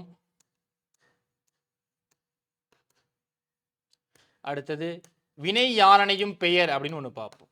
அடுத்தது வினை யாரணையும் பெயர் அப்படின்னு ஒன்று பார்ப்போம். ஸோ இது எல்லாம் நீங்கள் பார்த்து முடிச்சாதான் இந்த வினைச்சொல் என்ற ஒரு கான்செப்ட் அப்படிங்கிறது ஓவர் ஆகும். அப்போ வினை முற்று அப்படின்னா என்ன சார் அர்த்தம் அப்படின்னா ஒரு செயல் முற்று பெற்று முடிந்து விடுகிறது, அதாவது கம்ப்ளீட்டா முடிஞ்சிருது. அந்த சொல்ல என்ன சொல்லுவோம் அப்படின்னா வினை முற்று அப்படின்னு சொல்லுவோம். ஃபார் எக்ஸாம்பிள் நடந்தான் அப்படிங்கிறது ஒரு வினை முற்று பெற்று முடிந்து விடுகிறது. வினை எச்சம் அப்படின்னா என்ன அர்த்தம் அப்படின்னா இஸ் கால்ட் இன்கம்ப்ளீட் வேர்ட், அதாவது முடிவு பெறாத வார்த்தைகளை நம்ம என்ன சொல்லுவோம் அப்படின்னா எச்சம் அப்படின்னு சொல்லுவோம். அந்த எச்ச சொல் ஒரு வினையை கொண்டு முடிந்தால் அதை வினை எச்சம் அப்படின்னு சொல்லுவோம். ஃபார் எக்ஸாம்பிள் நடந்து, நடந்து கம்ப்ளீட் ஆகுதா, கம்ப்ளீட் ஆகல, அப்ப அது என்னது வினை எச்சம். தெரிநிலை வினைமுற்று அப்படின்னா என்ன சார் அர்த்தம் அப்படின்னா காலத்தை காட்டும். ஃபார் எக்ஸாம்பிள் எழுதினாள் அப்படின்னு சொல்றேன், எழுதினாள் அப்படின்னு சொல்றேன் அப்படின்னா என்ன அர்த்தம், எழுதி முடிச்சிட்டான்னு அர்த்தம். அப்ப இந்த ஒரு வார்த்தையிலேயே காலம் என்பதும் காட்டுகிறது பாத்தீங்களா. அப்படி காலம் காட்டுவதால் இது என்ன சொல்லுவோம் தெரிநிலை வினைமுற்று அப்படின்னு சொல்லியிருப்போம். நன்று, நன்று நீ செஞ்சது எல்லாத்துக்குமே மிகப்பெரிய நன்றி அல்லது மிகப்பெரிய நன்று அப்படின்னு சொல்றோம் பாத்தீங்களா, அதுவும் வினைமுற்றுதான். ஆனால் அந்த வினைமுற்று காலத்தை காட்டுகிறதா, காட்டலை. அப்ப அது என்ன சொல்லுவோம் குறிப்பு வினைமுற்று அப்படின்னு சொல்லுவோம். அப்ப வியங்கோள் வினைமுற்று அப்படின்னா என்ன சார் அர்த்தம், ஆல்ரெடி பார்த்திருப்போம். வாழ்த்தல், வைதல், வேண்டல், விதித்தல் என பொருளில் வரக்கூடிய வினைமுற்றுகளை வியங்கோள் வினைமுற்று அப்படின்னு சொல்லியிருப்போம். இதை விட ரொம்ப சிம்பிளா சொல்ல போனோம்னா அதுல விகுதிகள்ல என்னெல்லாம் வர வாய்ப்பு இருக்கு, கா, இய, இயர், அள் போன்ற விகுதிகள் வந்திருந்தால் அதை வியங்கோள் வினைமுற்று அப்படின்னு சொல்லியிருப்போம். ஃபார் எக்ஸாம்பிள் பாருங்க, வாழ்க, வாழிய, வாழியர், எல்லல். இந்த எல்லலை பார்த்தோன்னே நிறைய பேருக்கு இப்போ ஒரு எல்லல் முகத்தில் வந்து தெரிஞ்சிருக்கும். ஏன் அப்படின்னா சார் ப்ரீவியஸ் இயர் கொஸ்டின்ல ஒரு கேள்வி கேட்டிருந்தாங்க, ப்ரீவியஸ் இயர் கொஸ்டின்ல ஒரு கேள்வி கேட்டிருந்தாங்க, எல்லல் என்பதன் இலக்கண குறிப்பு என்ன, எல்லல் என்பதன் இலக்கண குறிப்பு என்ன. ஆப்ஷன் ஏ தொழிற்பெயர், ஆப்ஷன் பி பெயர்ச்சொல், ஆப்ஷன் சி பண்பு தொகை அல்லது பண்பு பெயர், ஆப்ஷன் டி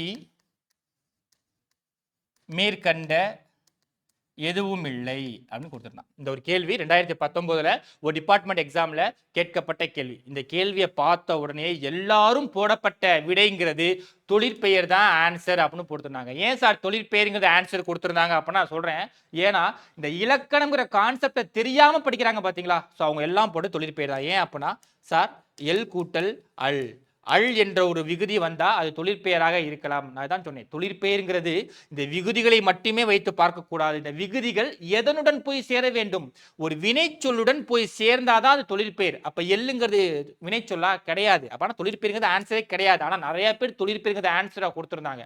ஆனா உங்களுக்கு ஆன்சர் கீழே என்னமா கொடுத்துருந்தாங்க, ஆன்சர் கீழே மேற்கண்ட எதுவும் கிடையாது அப்படின்னு ஆன்சர் கொடுத்துருந்தாங்க. ஆனால் அதுக்கப்புறம் நிறைய பேர் மெயில் போட்டிருந்தாங்க, நிறைய பேர் இந்த கொஸ்டின் கான்ட்ரவர்சி ஆச்சு, வலைதளங்கள் முழுவதும் இந்த கொஸ்டினை பற்றிய பேச்சு தான் இருந்துச்சு. அதுக்கப்புறம் இந்த ஃபைனல் ஆன்சர் கீழே நம்முடைய டிஎன்பிஎஸ்சி ஆப்ஷன் ஏ போட்டிருந்தாலும் சரிதான், ஆப்ஷன் டி போட்டிருந்தாலும் சரிதாங்கிற மாதிரி ஆன்சரை மாற்றி கொடுத்துருந்தாங்க. ஆனால் சரியான ஆன்சர் எல்எல் என்பது என்ன அப்படின்னு பார்த்தீங்கன்னா அல்லீற்று பெற்ற, அல்லீற்று பெற்ற வியங்கோள் வினைமுற்று என்பதுதான் சரியானது. ஏன் சார் இது அல்லீற்று பெற்ற வியங்கோள் வினைமுற்று அப்படின்னு சொல்றீங்க, டவுட் வரும்ல. ஏன் வந்து இத அல்லீற்று விகுதி பெற்ற வியங்கோள் வினைமுற்று அப்படின்னு சொல்றேன். ஃபார் எக்ஸாம்பிள் பாருங்க, உங்க வீட்டில் ஒரு பாப்பா இருக்கு, உங்க வீட்டில் ஒரு பாப்பா இருக்கு, அந்த பாப்பாவை நீங்க சிரிக்க சொல்றீங்க, எப்படி சொல்லுவீங்க, சிரி அப்படின்னு சொல்லுவீங்க. சிரி ஆக்சுவலா எள்ளுதல் அப்படின்னா என்ன அர்த்தம்னா சிரிப்பது அப்படின்னு அர்த்தம். அப்ப எல் அப்படின்னா சிரி அப்படின்னு சொல்லக்கூடிய ஒரு பொருளை தரக்கூடியது அப்படி சொல்லி இந்த உயங்கோல் வினைமுற்றுனா வாழ்த்தல், வைதல், வேண்டல், விதித்தல் எனும் பொருளில் வரக்கூடியது. அப்ப விதித்தல் அப்படின்னா அன்பு கட்டளை. நல்லா பாருங்க, கட்டளையாக சொன்னா அது ஏவல்ல வந்துடும். அன்பு கட்டளை அப்படின்னா அது விதித்தல வந்துடும். அது எப்படி சார் அன்பு கட்டளைன்னு கன்சிடர் எப்படி சார் கண்டுபிடிக்கிறது அப்படின்னா, உங்க வீட்டுல ரிலேட்டிவ் வராங்க, என்ன சொல்லுவீங்க? வருக வருக அப்படின்னு சொல்லுவீங்க. இந்த வருக வருக என்பது அன்பாக அவர்களை கட்டளையிடுவது. அப்படி கட்டளையிடுவதுதான் விதித்தல். அப்ப சிரி என்பது அந்த குழந்தையை அன்பாக கட்டளையிடுவதற்கு சமமாகும். அப்ப அன்பாக கட்டளையிடுத்து அதற்கு பிறகு இந்த அள் என்னும் விகுதி பெற்றிருந்தால் அதை நீங்க என்னதான் சொல்ல முடியும்? அள்ளீற்று விகுதி பெற்ற வியங்கோல் வினைமுட்டு தான் சொல்ல முடியும். அப்ப இதுக்கு இதான் ஆன்சர். இப்ப நிறைய கான்ட்ரோவர்சிஸ் வர வாய்ப்பு இருக்கு. அதனால நீங்க இந்த இலக்கணங்களுடைய பேசிக், அந்த பேசிக்கை நீங்க தெளிவா கத்துக்கிட்டீங்கன்னா நீங்க தப்பே பண்ண மாட்டீங்க. அதனால ஒவ்வொரு டாபிக்கையும் தெளிவா பாருங்க. அதுக்கப்புறம் இடைச்சொல். இடைச்சொல்னா ஒண்ணுமே இல்லைங்க. இந்த இடைச்சொல்ல என்னென்ன எழுத்துக்கள்லாம் இருக்குன்னு பாத்துக்கங்க. அற்று, ஐ, குள், மண் இதெல்லாம் இடைச்சொல்லதான் வர வேண்டும். அப்ப இடைச்சொல் அப்படின்னா என்ன சார் அர்த்தம் அப்படின்னா, ஒரு பெயர் சொல்லையும் வினை சொல்லையும் சார்ந்து வரக்கூடிய சொல் இடைச்சொல். அப்ப உரிச்சொல் அப்படின்னா என்ன சார் அர்த்தம் அப்படின்னா, பெயர் சொல்லையும் வினை சொல்லையும் மிகுதிப்படுத்தி வருவது. அதாவது கொஞ்சம் எக்ஸ்ட்ரா பட்டிக்கான்னு சொல்றது. சிறந்தது அப்படின்னாவே பெஸ்ட்னு அர்த்தம். சால சிறந்தது அப்படின்னா என்ன அர்த்தம்? சிறப்புகளுள் எல்லாம் சிறந்தது. அப்ப த பெஸ்ட் ஆஃப் பெஸ்ட். அப்ப கொஞ்சம் மிகுதிப்படுத்தி சொல்றாங்க பாத்தீங்களா? அப்ப அந்த மாதிரி சால, தவ, நனி, கடி, மல்லல் இது எல்லாமே என்னது அப்படின்னு பாத்தீங்கன்னா உரிச்சொல் என்ற வகையில் வரும். அதுக்கப்புறம் இலக்கிய வகை சொற்கள். எப்படி இப்ப நம்ம பார்த்து இந்த 4 வகையும் என்ன சொல்லலாம் அப்படின்னா இலக்கண வகை சொற்கள் அப்படின்னு சொல்லலாம். அடுத்து இலக்கிய வகை சொற்கள் அப்படிங்கிறது இருக்கு. ஆக்சுவலா பார்த்தா இது லெட்ஸ் டாக் சீரிஸ் தான். இந்த லெட்ஸ் டாக் சீரிஸ்லேயே பார்த்தீங்கன்னா ஒவ்வொரு டாப்பிக்கையும் எக்ஸ்பிளைன் பண்றதுக்கே பாருங்க எவ்வளவு டைம் ஆகுது அப்படிங்கிறது. ஏன்னா அந்த அளவுக்கு கண்டென்ட் அப்படிங்கிறது இந்த இலக்கணத்துல இருக்கு. இதை நீங்க புரிஞ்சு படிச்சீங்கன்னா தப்பு பண்ண மாட்டீங்க. அதனால ஒவ்வொரு டாப்பிக்கும் தெளிவா எழுதி வச்சுக்கிறீங்க, என்னென்ன டாபிக் எல்லாம் நீங்க படிக்க வேண்டியது இருக்கு அப்படிங்கிறது. அடுத்து இலக்கிய வகை சொற்களை பொறுத்த வரைக்கும் 4 வகையா பிரிக்கலாம். என்னென்னது சார் அப்படின்னா, ஒன்னு இயற்சொல், இன்னொன்னு திரிச்சொல், இன்னொன்னு திசை சொல், இன்னொன்னு வடச்சொல். இயற்சொல் அப்படின்னா என்ன சார் அர்த்தம்? இப்ப நான் ஒரு வார்த்தையை சொன்னேன் அப்படின்னா அந்த வார்த்தையோட பொருள் அப்படிங்கிறது அனைத்து மக்களுக்கும் புரியும்படி இருந்தால் அது இயற்சொல். அதாவது எளிதில் பொருள் விளங்கும்படி அமைந்த சொற்கள் இயற்சொல் என்று அழைக்கப்படும். ஃபார் எக்ஸாம்பிள், நான் கப்பல் அப்படின்னு சொல்றேன். நான் கப்பல்னு சொன்னா சின்னவங்களை இருந்து பெரியவங்க வரைக்கும் அதுக்கான பொருளுங்கிறது தெரியும். இதே நான் வங்கம் அப்படின்னு நான் சொல்றேன். ஆனா வங்கம் நான் சொன்னா யார் யாரெல்லாம் படிச்சிருக்காங்களோ, தமிழ் படிச்சிருக்காங்களோ அவங்களுக்கு மட்டும்தான் இந்த வங்கம் என்ற சொல்லுடைய ஒரு புரியும். அப்ப கற்றவர்களுக்கு மட்டும் பொருள் விளங்கும்படி அமைந்த சொற்களை என்ன சொல்லுவோம்? திரிச்சொல் அப்படின்னு சொல்லியிருப்போம். திசை சொல் அப்படின்னா என்ன சார் அர்த்தம் அப்படின்னா, ஜன்னல் அப்படின்னு சொல்றோம், ரயில் வண்டி அப்படின்னு சொல்றோம். இது எல்லாமே என்ன சார் அர்த்தம் அப்படின்னா, தமிழ் மொழியிலே தமிழ் மொழி போலவே பிற மொழியில் இருக்கக்கூடிய சொற்கள் நம்ம பயன்படுத்துறோம் பாத்தீங்களா, அதுதான் திசை சொல் சொல்றோம். எக்ஸப்ட், அதாவது எக்ஸப்ட் வடச்சொல். சமஸ்கிருதத்தை தவிர மற்ற சொற்கள் தமிழில் பயன்பட்டால் அது திசை சொல். இப்ப வடச்சொல் அப்படிங்கிறது சமஸ்கிருதம் மட்டும் தமிழில் பயன்படுத்தப்பட்டால் அதை வடச்சொல் அப்படின்னு சொல்லியிருப்போம். இதை வடச்சொல் ரெண்டா பிரிப்பாங்க, தற்சமம் தற்பவம். அதெல்லாம் என்னென்னங்கிறத நம்ம அடுத்தடுத்த கிளாஸஸ்ல நம்ம தெளிவா பார்ப்போம். அடுத்து வேற்றுமை, ரொம்ப ரொம்ப முக்கியமானது. வேற்றுமை எத்தனை வகைப்படும் சார்? 8 வகைப்படும். வேற்றுமை உருபுகள் எத்தனை வகைப்படும் சார்? 6 வகைப்படும். எப்படிமா கேள்வி கேட்பான்? பெட்டிக்குள் பணம் உள்ளது. பெட்டிக்குள் பணம் உள்ளது. இது ஹோம்வொர்க்கா எடுத்துக்கிறேங்க. பெட்டிக்குள் பணம் உள்ளது என்பது எவ்வகை வேற்றுமை? ஏன் சார் நீங்க பழைய புக்கை படிக்க சொல்றீங்க, புது புக்கு தானே படிக்கணும் அப்படின்னு கேட்கறவங்களுக்கு எல்லாம் இந்த ஒரு கேள்விங்கிறது ஒரு எக்ஸாம்பிளா இருக்கும். ஏன் அப்படின்னா ஒரு புது புக்கை பொறுத்த வரைக்கும் பாருங்க, ஐ, ஆள், கு, இன், அது, கண் இதுதான் வேற்றுமை உருபுகள் அப்படின்னு சொல்லியிருப்பாங்க. அப்ப இதுல பாருங்க, வேற்றுமை உருபு அப்படிங்கிறது உள் அப்படின்னு சொல்லிட்டு இருக்கு. அப்ப உள் என்பது என்ன வேற்றுமை உருபு அப்படிங்கிறது நீங்க பழைய புத்தகத்தை படித்திருந்தால் மட்டும்தான் தெரியும். அப்படி பழைய புத்தகத்தை படிச்சவங்க இந்த சொற்றொடருக்கான இலக்கண குறிப்பு அல்லது இதற்கான வேற்றுமைங்கிறது எத்தனாவது வேற்றுமைங்கிறத கமெண்ட் செக்ஷன்ல சொல்லுங்க. ஓகே, அப்ப 8 வேற்றுமைகளை தெளிவாக பார்க்க வேண்டும். முக்கியமாக பழைய புத்தகங்கள் பார்க்க வேண்டும், 11th 12th புத்தகங்கள் பார்க்க வேண்டும். அடுத்தது ஆகுபேர். நம்ம தலைவர் சொல்ற மாதிரி தான், வச்சாம்பாடுற ஆப்புங்கிற மாதிரி நமக்கு தெரிஞ்ச வரைக்கும் ஆகுபேர் மொத்தம் எத்தனை வகைப்படும்? 16 வகைப்படும்ங்கிறது தெரியும். ஆனா இதெல்லாம் தவிர்த்து அவங்க ஒரு ஆகுபெயர் கேட்டாங்க பாருங்க. விட்ட ஆகுபெயர், விடாத ஆகுபெயர், இருமடி ஆகுபெயர், மும்மடி ஆகுபெயர். சார் இதெல்லாம் புத்தகத்துல இல்லவே இல்லையே சார். ஏன் இல்ல? இருக்கு. எங்க இருக்கு? ஓல்டு 12th அட்வான்ஸ் தமிழ் புத்தகத்துல பக்கம் எண் 22ல இருக்கு. ஓகேங்களா? அப்ப நமக்கு கேள்வியில், அதாவது தேர்வில தெரியாத கேள்விகள் எங்க இருக்கும் அப்படின்னா அந்த அட்வான்ஸ் தமிழ்ல தான் இருக்கும். நான் இதனால தான் உங்களுக்கு சொன்னேன் அட்வான்ஸ் தமிழ் படிங்க அப்படின்னு சொன்னேன். ஏன் அப்படின்னா நான் ஃபர்ஸ்ட் சொல்லும்போது எல்லாருமே என்ன நினைச்சிருப்பீங்க அப்படின்னா, என்னடா சார் வாட்டு அவர் வாட்டு சொல்ல 11th அட்வான்ஸ் படிங்க, 12th அட்வான்ஸ் படிங்க, அதெல்லாம் கொஸ்டின்ஸ் கேட்பாங்களா அப்படின்னா கேட்டிருக்காங்க. கேட்டிருக்காங்கன்னா என்ன அர்த்தம்? இனிமேலும் கேட்க வாய்ப்புகள் இருக்கு அப்படிங்கிறது அர்த்தம். அதனால இந்த ஒரு அட்டம்ப்ட தெளிவா படிங்க, நிறைய படிங்க, புரிஞ்சு படிங்க. அடுத்து இரட்டை கிளவி அடுக்கு தொடர் ரொம்ப ரொம்ப ஈஸியானதுதான். இல்ல உங்களை குழப்பறதுக்காக ஒரு கேள்வி கேட்கிறேன். உங்களை குழப்பறதுக்காக ஒரு கேள்வி கேட்கிறேன். சலசல இலக்கண குறிப்பு என்ன? நீங்க கமெண்ட் பாக்ஸ்ல இந்த கொஸ்டின் எழுதி அதுக்கான இலக்கண குறிப்பு என்னன்னு சொல்லுங்க. செய்ய செய்ய, வருக வருக, இதுல எது எதெல்லாம் இரட்டை கிளவி, எது எதெல்லாம் அடுக்கு தொடர் அப்படிங்கிறத கமெண்ட் பாக்ஸ்ல சொல்லுங்க. படிக்காதவங்க கட்டாயம் ஒன்று தப்பு பண்ணுவீங்க. படிச்சவங்க மூணுமே சரியா போடுவீங்க. இல்ல என்ன தப்பு இருக்கு, என்ன சரியா இருக்குங்கிறத தெளிவா கமெண்ட் பாக்ஸ்ல சொல்லுங்க. ஓரெழுத்து ஒரு மொழி, இந்த group 2A mains exam students நிறைய சொல்லியிருந்தேன். நம்ம ஸ்கூல் புக்கில் இருக்கக்கூடிய 42 ஓரெழுத்து ஒரு மொழிகளை மட்டும் படிக்காதீங்க. இதை தவிர்த்து உங்களுக்கு கவர்மெண்ட் மெட்டீரியல் ஒன்று கொடுத்துருப்பாங்க. அதில் ஒரு 3 பக்கம் இருக்கு, அதை படிங்க. அதில் இருந்து மட்டும்தான் கேள்விகள் கேட்பாங்கன்னு சொல்லிட்டு படிச்சு சொன்னேன். ஆனால் நிறைய பேர் சார் ரொம்ப அதிகமாக இருக்கு சார், சார் ரொம்ப குழப்புது சார், ஒன்றுமே புரியலையே சார் அப்படிலாம் சொல்லிட்டு போனாங்க. கடைசியில் பார்த்தா அதில் இருந்து தான் கேள்விகள் கேட்டாங்க. அப்போ இந்த ஓரெழுத்து ஒரு மொழியை பொறுத்த வரைக்கும் இந்த 42 ஸ்கூல் புக்கில் இருப்பது மட்டும் இல்லாமல், ஸ்கூல் புக் மட்டும் அல்லாமல் வேற என்ன படிக்கணும்? கவர்மெண்ட் மெட்டீரியல் படிக்கணும். சார் இதை எங்க இருந்து சார் எடுக்கிறது? ஒன்றும் இல்லை, உங்க கூகுளில் ஓரெழுத்து ஒரு மொழி கவர்மெண்ட் மெட்டீரியல் அப்படின்னு போட்டிங்கனாவே இல்லை ஏதாவது ஒரு வெப்சைட்டில் நம்ம தமிழ்நாடு கவர்மெண்டுடைய மெட்டீரியல் வந்து போட்டிருப்பாங்க. அதை டவுன்லோட் பண்ணிங்க. ஒரு நாளைக்கு 3 படிங்க, ரொம்பலாம் வேண்டாம். ஒரு நாளைக்கு 3 ஓரெழுத்து ஒரு மொழியோட பொருள் மட்டும் நீங்கள் படிச்சுக்கிட்டீங்கன்னாவே போதுமானதாக இருக்கும். ஈஸியாக இந்த ஓரெழுத்து ஒரு மொழி வந்து கேட்கக்கூடிய கேள்விகளை நம்ம ஆன்சர் பண்ணிடலாம். அடுத்தது பகுபதம், பகாபதம். பகுபதம் அப்படின்னா என்ன சார் அர்த்தம் அப்படின்னா பகுக்கக்கூடியது. ஒரு சொல்லை பிரிக்க முடிந்தால் அது பகுபதம். ஒரு சொல்லை பிரிக்க முடியல அப்படின்னா பகாபதம். பகுபதம் எத்தனை வகைப்படும்? 2 வகைப்படும். பெயர் பகுபதம், வினை பகுபதம். பகாபதம் எத்தனை பொருளில் வரும்? 4 பொருளில் வரும். இதெல்லாம் ரொம்ப முக்கியமானது. இந்த பகுபத எத்தனை வகைப்படும் அப்படின்னா 2 வகைப்படும்.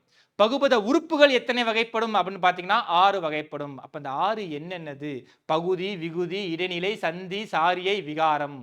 இதுல எந்த ஒரு எழுத்து அசைச்சொல் என்று அழைக்கப்படுகிறது?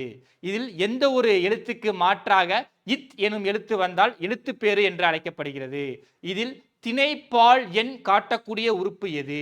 இதில் கட்டளை பொருளாக வரக்கூடிய பகுபதம் என்ன பகுபதம்? இந்த மாதிரி உங்களுக்கு கொஸ்டினை ட்விஸ்ட் பண்ணி கேட்பாங்க. ஆனால் நீங்க டாபிக்கை நீங்க தெளிவா படிச்சிட்டீங்கன்னா அவன் எப்படி ட்விஸ்ட் பண்ணாலும் உங்களால ஆன்சர் அப்படிங்கறத பண்ண முடியும். அடுத்தது மூவகை மொழிகள். அது என்ன சார் மூவகை மொழிகள்? தனிமொழி, தொடர்மொழி, பொதுமொழி. ரொம்ப சிம்பிளா போட சொல்லணும்னா ஒரே ஒரு சொல் இடம்பெற்று இருந்தால் அதை தனிமொழி அப்படின்னு சொல்லுவோம். கண்ணன் என்பது ஒரே ஒரு சொல் தான், அது என்ன சொல்லுவோம்? தனிமொழி. தொடர்மொழி அப்படின்னா என்ன அர்த்தம்? ஒன்றுக்கும் மேற்பட்ட தனிமொழிகள் தொடர்ந்து வந்தால் அதை தொடர்மொழி அப்படின்னு சொல்லியிருக்கும். ஃபார் எக்ஸாம்பிள் கண்ணன் வந்தான் அப்படின்னு சொன்னா அது தொடர்மொழி. பொதுமொழி அப்படின்னா என்ன சார் அர்த்தம் அப்படிங்கிறத பாருங்க. 8 சேர்த்து படிக்கும்போது ஒரு எண்ணை குறிப்பிடுகிறது. இதே நான் பிரிச்சு எழுதும் போது பாருங்க எல்லை உன் என்ற ஒரு பொருளில் குறிப்பிடுகிறது. அப்போ ஒரு சொல்லை சேர்த்து சொல்லும் பொழுது ஒரு பொருளாகவும் பிரித்து சொல்லும் பொழுது வேறு ஒரு பொருளாகவும் வந்தால் அது என்னது? பொதுமொழி. இவ்வளவுதான் கான்செப்ட். வழக்கு. வழக்கு எத்தனை வகைப்படும்? 2 வகைப்படும். என்னென்னது? இயல்பு வழக்கு, தகுதி வழக்கு. இயல்பு வழக்குங்கிறது எத்தனை வகைப்படும்? 3 வகைப்படும். இலக்கணம் உடையது, இலக்கண போலி, இன்னொன்று பார்த்தீங்கன்னா மருவு. அதெல்லாம் என்ன? தகுதி வழக்கு அப்படின்னா என்ன அர்த்தம்? இடக்கரடக்கல், மங்களம், குழுவுக்குறி அப்படின்னா என்ன, இதெல்லாம் நம்ம அந்த டாபிக் நடத்தும்போது ரொம்ப தெளிவா பார்க்கலாம். டெஃபனிஷன் ரொம்ப ரொம்ப முக்கியமானது. இதுக்கெல்லாம் எக்ஸாம்பிள்ஸ் எந்த அளவுக்கு முக்கியமோ அந்த அளவுக்கு முக்கியம் டெஃபனிஷன். ஏன் அப்படின்னா உங்களுக்கு கேள்விகள் என்பது கூற்றின் அடிப்படையிலும் கேட்க வாய்ப்புள்ளது. ஓகே. ஸோ இத்தனை இலக்கணங்களையும் இங்க பார்த்தீங்கன்னா தான் இந்த சொல் இலக்கணம் அப்படின்னு சொல்லக்கூடிய ஒரு டாபிக் கவர் ஆகும். அப்ப இந்த எழுத்து இலக்கணம், சொல் இலக்கணம் நீங்க பார்த்து முடிச்சிட்டீங்கன்னாவே இந்த இலக்கணத்துல ஒரு 50% நீங்க கம்ப்ளீட் பண்ணிட்டீங்க.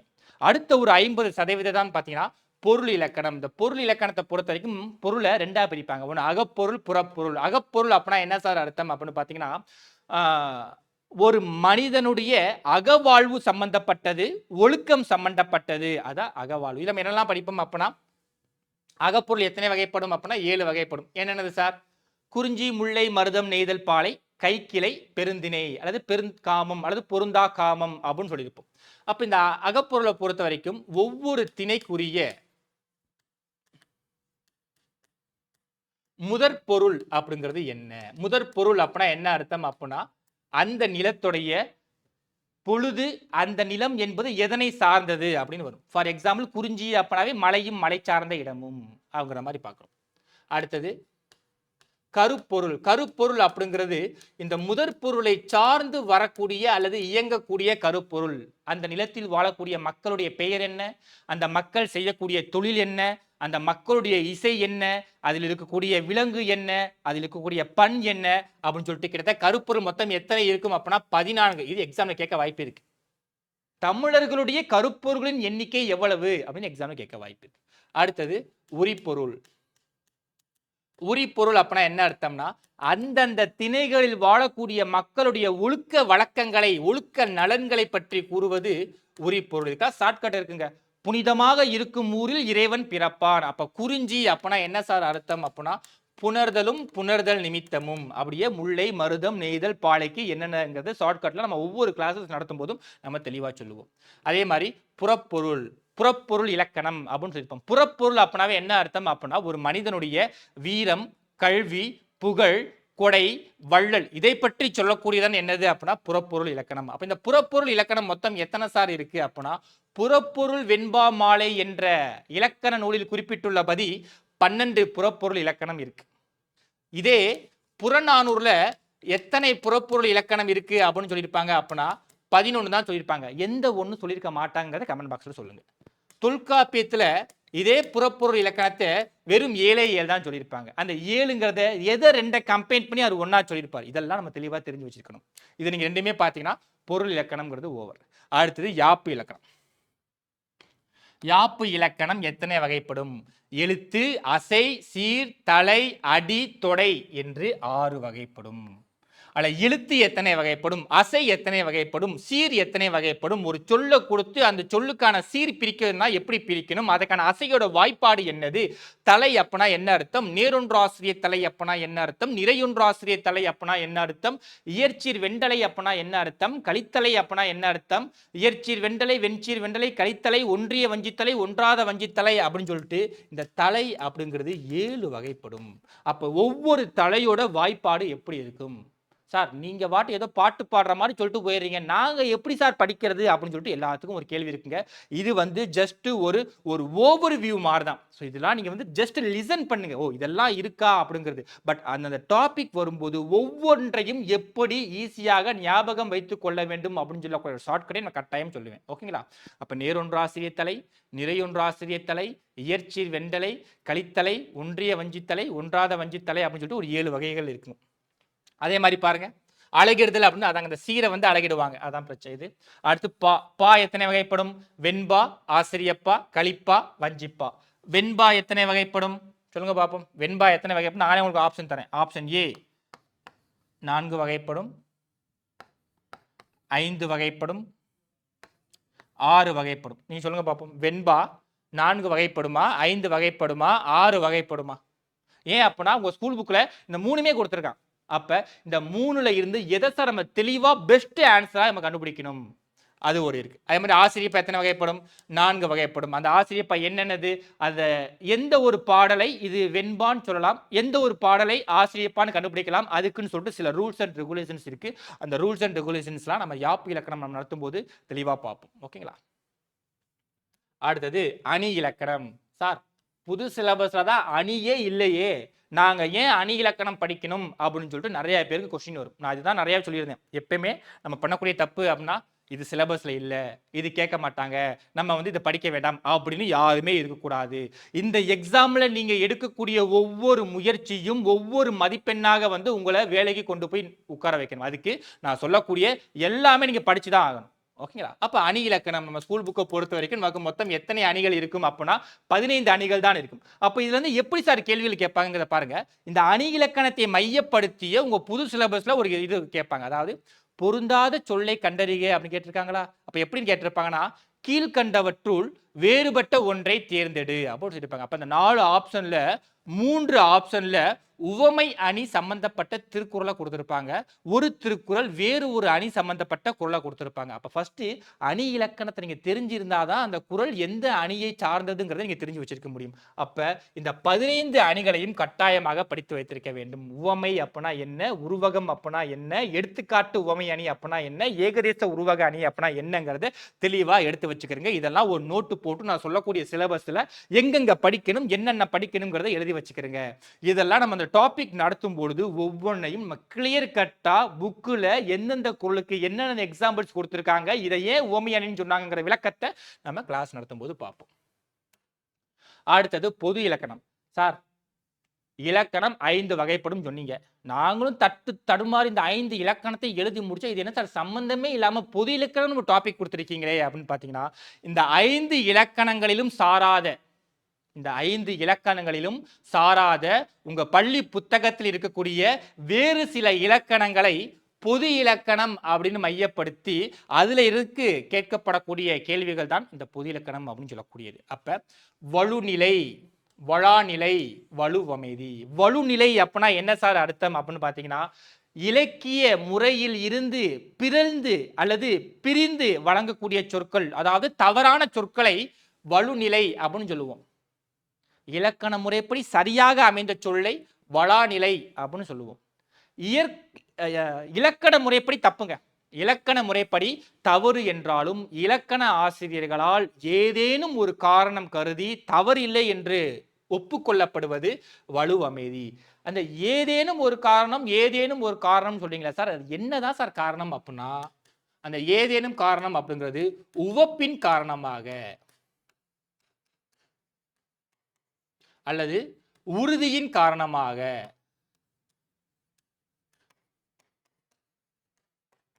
ஃபார் எக்ஸாம்பிள் நாளை குடியரசுத் தலைவர் வருகிறார், நாளை குடியரசுத் தலைவர் வருகிறார் அப்படின்னு நான் சொல்றேன். நாளை அப்படிங்கிறது என்னது, ஃபியூச்சர், வருங்காலம், எதிர்காலம்.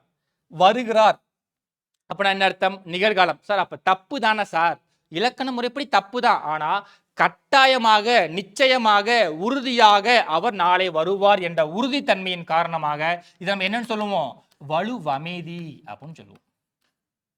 அடுத்தது ஒரு தாய் அவளுடைய மகளை, ஒரு தாய் அவங்களுடைய மகளை வாடா கண்ணா வாடா ராசா என்று அழைத்தல். சார் அது எப்படி சார் ஒரு பெண்பால ஆண்பாலுக்கு குறிக்கக்கூடிய சொல்லை வைத்து கொஞ்சுவது இலக்கண முறைப்படி தப்பு தானே? தப்புதான். ஆனா ஒரு தாயோட உவப்பின் காரணமாக, உவப்பு அப்படின்னா என்ன அர்த்தம் அப்படின்னா மகிழ்ச்சி அப்படின்னு அர்த்தம். மகிழ்ச்சியின் காரணமாக சொல்வதால் இதுவும் என்ன அர்த்தம், வலுவமைதி அப்படின்னு அர்த்தம். இப்படி ஒவ்வொரு சொற்களையும் தெளிவாக தேர்ந்தெடுத்து இதை ஏன் வலுநிலைன்னு சொல்றோம், இதை ஏன் வலுவமைதின்னு சொல்றோம்ங்கிறத டிஃபரண்டியேட் பண்ணி நீங்க பார்க்க கத்துக்கணும். ஓகே. அடுத்தது தொகைநிலை தொடர். தொகைநிலை தொடர் அப்படின்னாவே 6 வகைப்படும். தொகை அப்படின்னா என்னங்க அர்த்தம், மறைந்து இருப்பது. அப்ப ஏதேனும் ஒரு சில உறுப்புகள் மறைந்து நின்று பொருள் தந்தால் அதை தொகைநிலை அப்படின்னு சொல்லியிருப்போம். அதுல ஒரு 6 வகைகள் இருக்கு, அதை என்னங்கிறத லாஸ்டா பார்ப்போம். தொகாநிலை தொடர் அப்படின்னா என்ன அர்த்தம் அப்படின்னா, மறைந்து நிற்க வேண்டும் என்ற அவசியம் இல்லை, வெளிப்படையாகவே அந்த சொற்றொடரில் வந்துவிடும். அது ஒரு 9 வகைப்படும். அது என்னங்கிறத பார்த்துக்கலாம். அடுத்தது வினா வகைகள். இந்த வினா தான் நான் சொன்னக்கூடிய அறிவினா, அறியா வினா. இது ஒரு 5 இருக்கு. விடை ஒரு 8 இருக்கு. இதுக்கான எக்ஸாம்பிள்ஸ் மற்றும் டெஃபினிஷன்ஸ் மட்டும் பார்த்தீங்கன்னாவே போதுமானதாக இருக்கும். அடுத்தது பொருள்கோள். பொருள்கோள் நம்ம புது புத்தகத்தின் அடிப்படையில் மொத்தமே 3 தான் கொடுத்துருப்பாங்க. அந்த 3 மட்டும் போதவே போதாது, கட்டாயமாக 8 வகையான பொருள்கோளையும் நீங்க தெரிந்து கொண்டுதான் ஆக வேண்டும். ஓகே.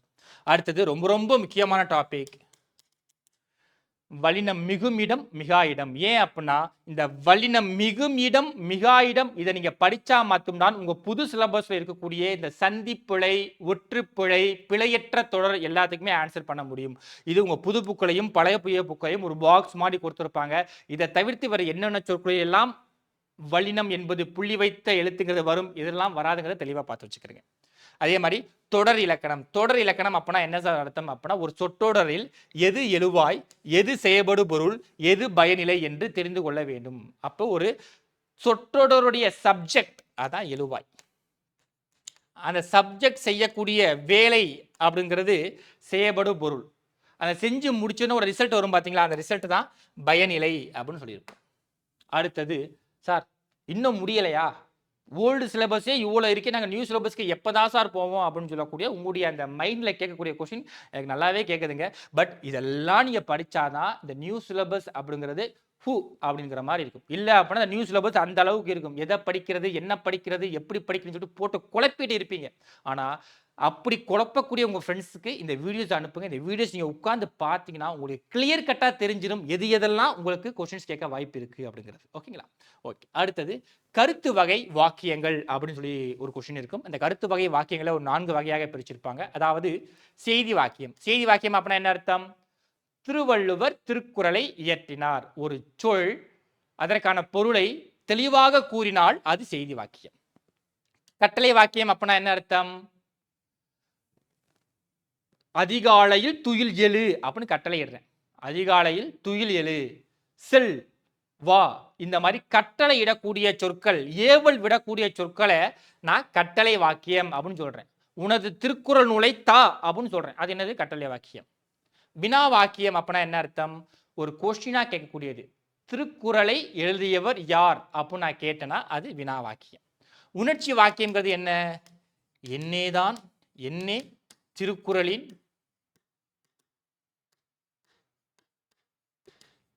மொழி அழகு. அப்ப இந்த திருக்குறளை படிக்கும்பொழுது அந்த மொழியோட அழகின் காரணமாக, உவப்பின் காரணமாக, மகிழ்ச்சியின் காரணமாக, ஒரு உணர்ச்சியின் காரணமாக வரக்கூடிய சொற்கள் எல்லாமே என்ன சொல்லுவோம்? உணர்ச்சி வாக்கியம். என்னதான் தாஜ்மஹாலின் அழகு, என்னே திருக்குறளின் மொழி அழகு. அப்ப இது மகிழ்ச்சியின் காரணமாக மட்டும்தான் வருமா அப்படின்னு பார்த்தா கிடையாது. ஐயகோ ஐயகோ புலி வருகிறதே, அதுவும் என்னது? உணர்ச்சி வாக்கியம் தான். அப்ப பாருங்க, உணர்ச்சி வாக்கியம் அப்படிங்கிறது உவகையின் காரணமாகவோ, அச்சத்தின் காரணமாகவோ, அவலத்தின் காரணமாகவோ வரும். உவகை அப்படின்னா என்ன அர்த்தம்? மகிழ்ச்சி அப்படின்னு அர்த்தம். அச்சம் அப்படின்னா என்ன அர்த்தம்? பயம் அப்படின்னு அர்த்தம். அவலம் அப்படின்னா என்ன அர்த்தம்? துன்பம் அப்படின்னு அர்த்தம். இது எல்லாமே உணர்ச்சி வாக்கியம் அப்படிங்கிறது சொல்லியிருப்பாங்க. அப்ப இந்த வாக்கியங்களை தெளிவாக நீங்க பார்த்து கொள்ள வேண்டும். ஒரு வார்த்தையை கொடுத்துருவாங்க, வார்த்தையை குறிப்பிட்டு இதில் எவ்வகை வாக்கியம் பயின்று வந்துள்ளது அப்படின்னு கொஸ்டின் கேட்பான். அந்த கொஸ்டின் தான் இந்த மாதிரி கொஸ்டின்ஸ். ஓகே. அடுத்தது அமைப்பு வகை வாக்கியங்கள். அது என்ன சார் அமைப்பு வகை வாக்கியங்கள்? தனி வாக்கியம், தொடர் வாக்கியம், கலவை வாக்கியம் அப்படின்னு இருக்கே சார். தனி வாக்கியம் அப்படின்னா என்ன அர்த்தம்னா ஒரு எழுவாய் அல்லது ஒன்றுக்கும் மேற்பட்ட எழுவாய் வந்தா என்ன சொல்லுவோம்? தனி வாக்கியம் அப்படின்னு சொல்லியிருக்கும். அதாவது பாரி வந்தார், கபிலனும் பாரியும் வந்தார். இப்படி பாரி வந்தார் ஒரே ஒரு எழுவாய் தான் இருக்கு. பாரியும் கபிலனும் 2 எழுவாய் இருக்கு. இந்த மாதிரி ஒன்று அல்லது ஒன்றுக்கு மேற்பட்ட எழுவாய்கள் வரும்போது அதை தனி வாக்கியம் அப்படின்னு சொல்லுவோம். நல்லா பாருங்க, எப்பயுமே இந்த தனி வாக்கியம்ங்கிற சொற்றொடரை இந்த 3 வாக்கியங்களை நீங்க கம்பேர் பண்ணணுமே தவிர்த்து, சார் இது ஏன் நமக்கு செய்தி வாக்கியமாக இருக்கக்கூடாதுன்னு கன்சிடர் பண்ண முடியாது. ஏன் அப்படின்னா அதில் ஒரு சில செய்தி வாக்கியமாகவும் இருக்கலாம். அப்ப அதை அந்தந்த குரூப்ல தான் நீங்க கம்பேர் பண்ணணுமே தவிர்த்து அதை விட வெளியே போகக்கூடாது. ஏன் அப்படின்னா என்கிட்ட ஒரு ஸ்டூடெண்ட் கேட்டாப்ல, சார் திருவள்ளுவர் திருக்குறளை எழுதினார் அப்படின்னு சொல்றீங்க, இதை செய்தி வாக்கியம் சொல்றீங்க சார், இது வேற்றுமை தொகாநிலை தொடரா வராதா அப்படின்னு கேட்டான். ஏன்னா ஐ எனும் வேற்றுமை உருவு வருதுல சார். அப்ப இதை இடைச்சொல்லாகவும் சொல்லலாமே சார்? தாராளமாக சொல்லலாம். ஏன்னா அந்த ஒரு கேள்விக்கு இந்த 3மே ஆன்சர் தான். ஆனா இந்த 3மே உங்களுக்கு ஒரே ஆப்ஷன்ல கொடுக்கவே மாட்டாங்க. அப்ப அந்த ஒவ்வொரு கேள்விக்கான அல்லது ஒவ்வொரு டாபிக்கான அந்த டெஃபனேஷனை அந்தந்த குரூப்புடன் மட்டுமே ஒப்பிட்டு பாருங்க. தொடர் வாக்கியம் அப்படின்னா என்ன சார் அர்த்தம் அப்படின்னா ஒன்று அல்லது ஒன்றுக்கும் மேற்பட்ட பயனிலையை கொண்டு முடிவது தொடர் வாக்கியம் அப்படின்னு சொல்லியிருப்போம். அதாவது கயல்விழி போட்டியில் பங்கேற்றால், பரிசு பெற்றால், வெற்றி பெற்றால், வீடு திரும்பினாள். அப்ப பாருங்க எத்தனை பயனிலை சொற்கள். அப்ப ஒன்றுக்கும் மேற்பட்ட வினைமுற்று சொற்களோ அல்லது பயனிலை சொற்களோ வந்தாலும் என்ன சொல்லுவான்? தொடர் வாக்கியம் அப்படின்னு சொல்லலாம். அப்ப கலவை வாக்கியம் அப்படின்னா என்ன சார் அர்த்தம்? அப்படின்னா ஒரு முற்று பெற்ற முதன்மை வாக்கியமும்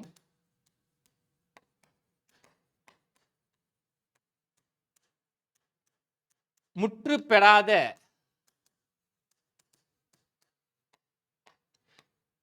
துணை வாக்கியங்களையும் பெற்று வருவது கலவை வாக்கியம் அப்படின்னு சொல்லலாம். ஃபார் எக்ஸாம்பிள், பார்த்திபன் கடைக்கு சென்று பொருள்களை வாங்கி வீட்டுக்கு திரும்பினான். அப்ப இந்த ரெண்டு இடத்துல எச்ச சொற்கள் வந்து கடைசியாக ஒரு வினைமுற்றை கொண்டு முடிக்கிறது பாத்தீங்களா, அதை தான் கலவை வாக்கியம் அப்படின்னு சொல்லுவோம். அவ்வளவுதான்.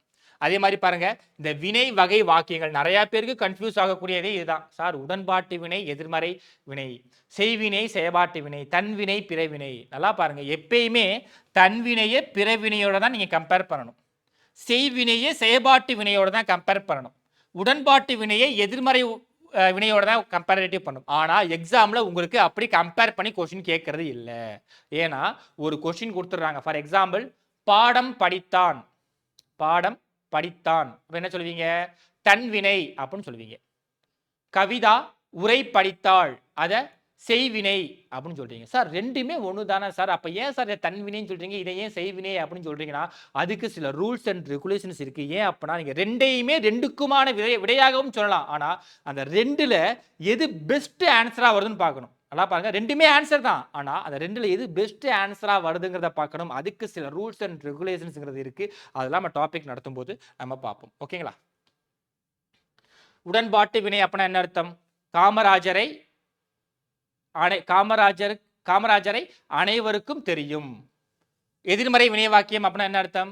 காமராஜரை தெரியாதவர் இலர். அப்படின்னா என்ன அர்த்தம்னா பொருள் மாறக்கூடாது. நல்லா பாருங்க, அவன் கொடுத்த உடன்பாட்டு வினையோட பொருள் மாறக்கூடாது, ஆனால் அவருடைய வார்த்தை அப்படிங்கிறது எதிர்மறை வார்த்தையாக இருக்க வேண்டும்.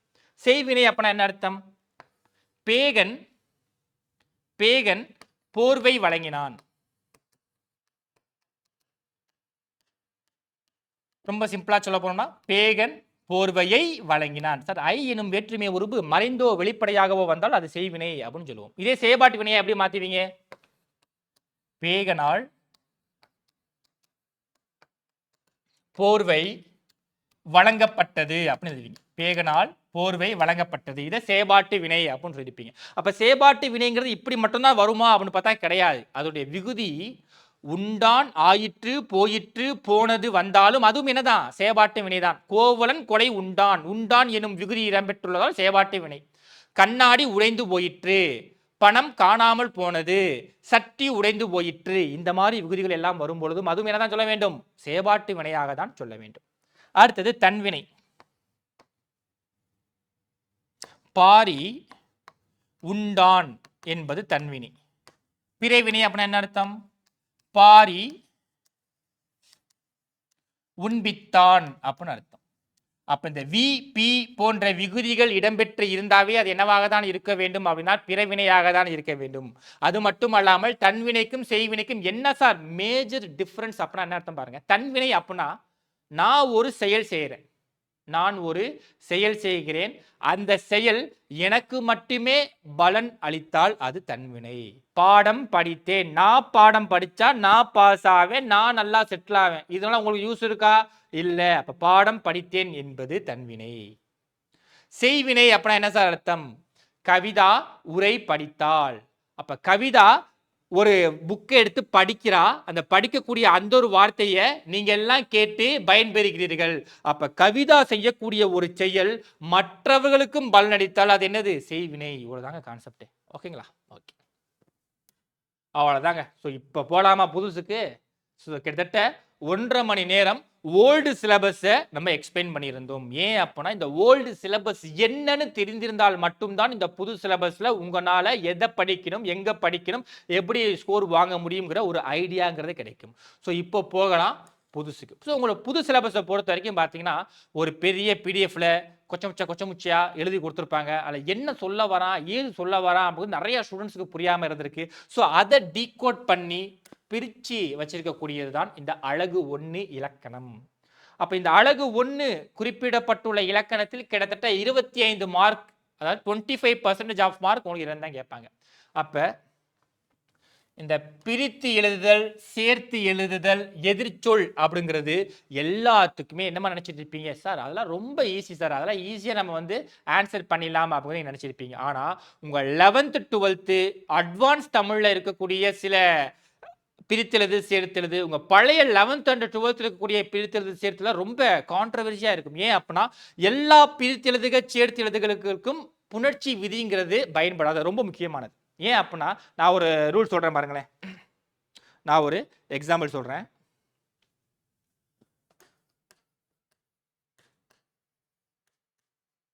வெவ்விடம் அப்படின்னு சொல்றேன். வெவ்விடம் இது நிறைய பேர் எப்படிமா எழுதிருப்பீங்க, வெம்மை கூட்டல் இடம் அப்படின்னு எழுதிருப்பீங்க. ஆனா ஆக்சுவலா தப்பு. ஏன் சார் தப்புன்னு சொல்றீங்க? அப்ப இந்த சொல்லுடைய பொருளை வைத்து தான் நீங்க பிரிக்க வேண்டும். வெவ்விடம் அப்படின்னா என்ன அர்த்தம் அப்படின்னா கடுமையான விஷம் அப்படின்னு அர்த்தம். அப்ப இது எப்படி எழுதணும் அப்படின்னா வெவ்விடம் அப்படிங்கிறத வெம்மை கூட்டல் விடம் அப்படி எழுதணும். இதுதான் சரி. ஸோ இந்த மாதிரி கான்ட்ரோவர்சி, சார் ஆன்சர் இதுவா இருக்கலாமா அதுவா இருக்கலாமா, இதுதான் மேஜர் ப்ராப்ளமா இருக்க போது வர குரூப் 4 எக்ஸாம்ல. அப்ப அந்த கான்ட்ரோவர்சியை நீங்க தெளிவா ஹேண்டில் பண்ணணும் அப்படின்னா இந்த மாதிரி நிறைய கொஸ்டினை நீங்க பிராக்டிஸ் பண்ணணும். இப்ப நான் ஒரு கொஸ்டின் தரேன் பாருங்க. குறளாகும் ஈஸியா பிரிச்சு எழுதலாம். குறளாகும் ஈஸியா 99% பேரு குறள் கூட்டல் ஆகும் குறளாகும் அப்படின்னு சொல்லிட்டு ஆன்சர் போட்டுருவீங்க. ஆனா உங்களுக்கு கொஸ்டின் எப்படிமா கேட்பான், இப்படி கேட்கவே மாட்டான். ஏன் அப்படின்னா எல்லாமே ஈஸியா கேட்டுட்டாங்கன்னா எல்லாருமே சரியா ஆன்சர் போட்டுருவீங்க. எல்லாருமே சரியா ஆன்சர் போட்டீங்கன்னா அவன் யாரை எக்ஸாம்பிள் எடுத்துப்பான்? அப்ப கஷ்டமான கேள்விகள் ஒன்று இருந்தால் மட்டும்தான் அதில் யாரு சிறந்தவர்கள் அப்படிங்கிறத தேர்ந்தெடுக்க முடியும். அப்ப பாருங்க, மாவிரை தெளிந்தார்ப்ப, மாவிரை தெளிந்தார்ப்ப இது உங்க 12th புக்ல இருக்கக்கூடிய ஒரு கேள்வி. இப்ப ஃபர்ஸ்ட் மாவிரை தெளிந்தார்ப்ப அப்படின்னா என்ன சார் அர்த்தம் பாருங்க. மா கூட்டல் இறைத்து கூட்டல் எழுந்து கூட்டல் ஆர்ப்ப அப்படின்னு சொல்லியிருப்பாங்க. அப்படின்னா என்ன சார் அர்த்தம்? மா என்றால் வண்டு அப்படின்னு அர்த்தம். மா என்றால் வண்டு. இறைத்து அப்படின்னா என்ன அர்த்தம்னா சவுண்டு போடும் பாத்தீங்களா, சவுண்ட் இட்டு எழுந்து ஆர்ப்பரிக்கும், அதுதான் மாவிரை தெளிந்தார்ப்ப. அப்ப ஃபர்ஸ்ட் இந்த கேள்விக்கான ஒரு பதில் தெரிஞ்சிருந்தால் மட்டும்தான் உங்களால இத மா கூட்டல் இறைத்து கூட்டல் எழுந்து கூட்டல் ஆர்ப்ப அப்படின்னு பிரிக்க முடியும். இல்ல அப்படின்னா எல்லாமே எப்படிமா பிரிச்சிருப்பீங்க, மாவிரைந்து கூட்டல் எழுந்து கூட்டல் ஆர்ப்ப அப்படின்னு பிரிச்சிருப்பீங்க. தப்பு. எப்படி அஞ்சிலோதிய அஞ்சில் கூட்டல் ஓதிய அப்படின்னு பிரிச்சு 95% பேர் தப்பா ஆன்சர் வாங்கணுமோ அதே மாதிரி இந்த ஒரு கேள்வியும் 95% தப்பா தான் ஆன்சர் போட்டிருப்பீங்க நீங்க இந்த 12th புக்கை படிக்காத வரைக்கும். அப்ப கட்டாயம் படிச்சிருக்கணும்.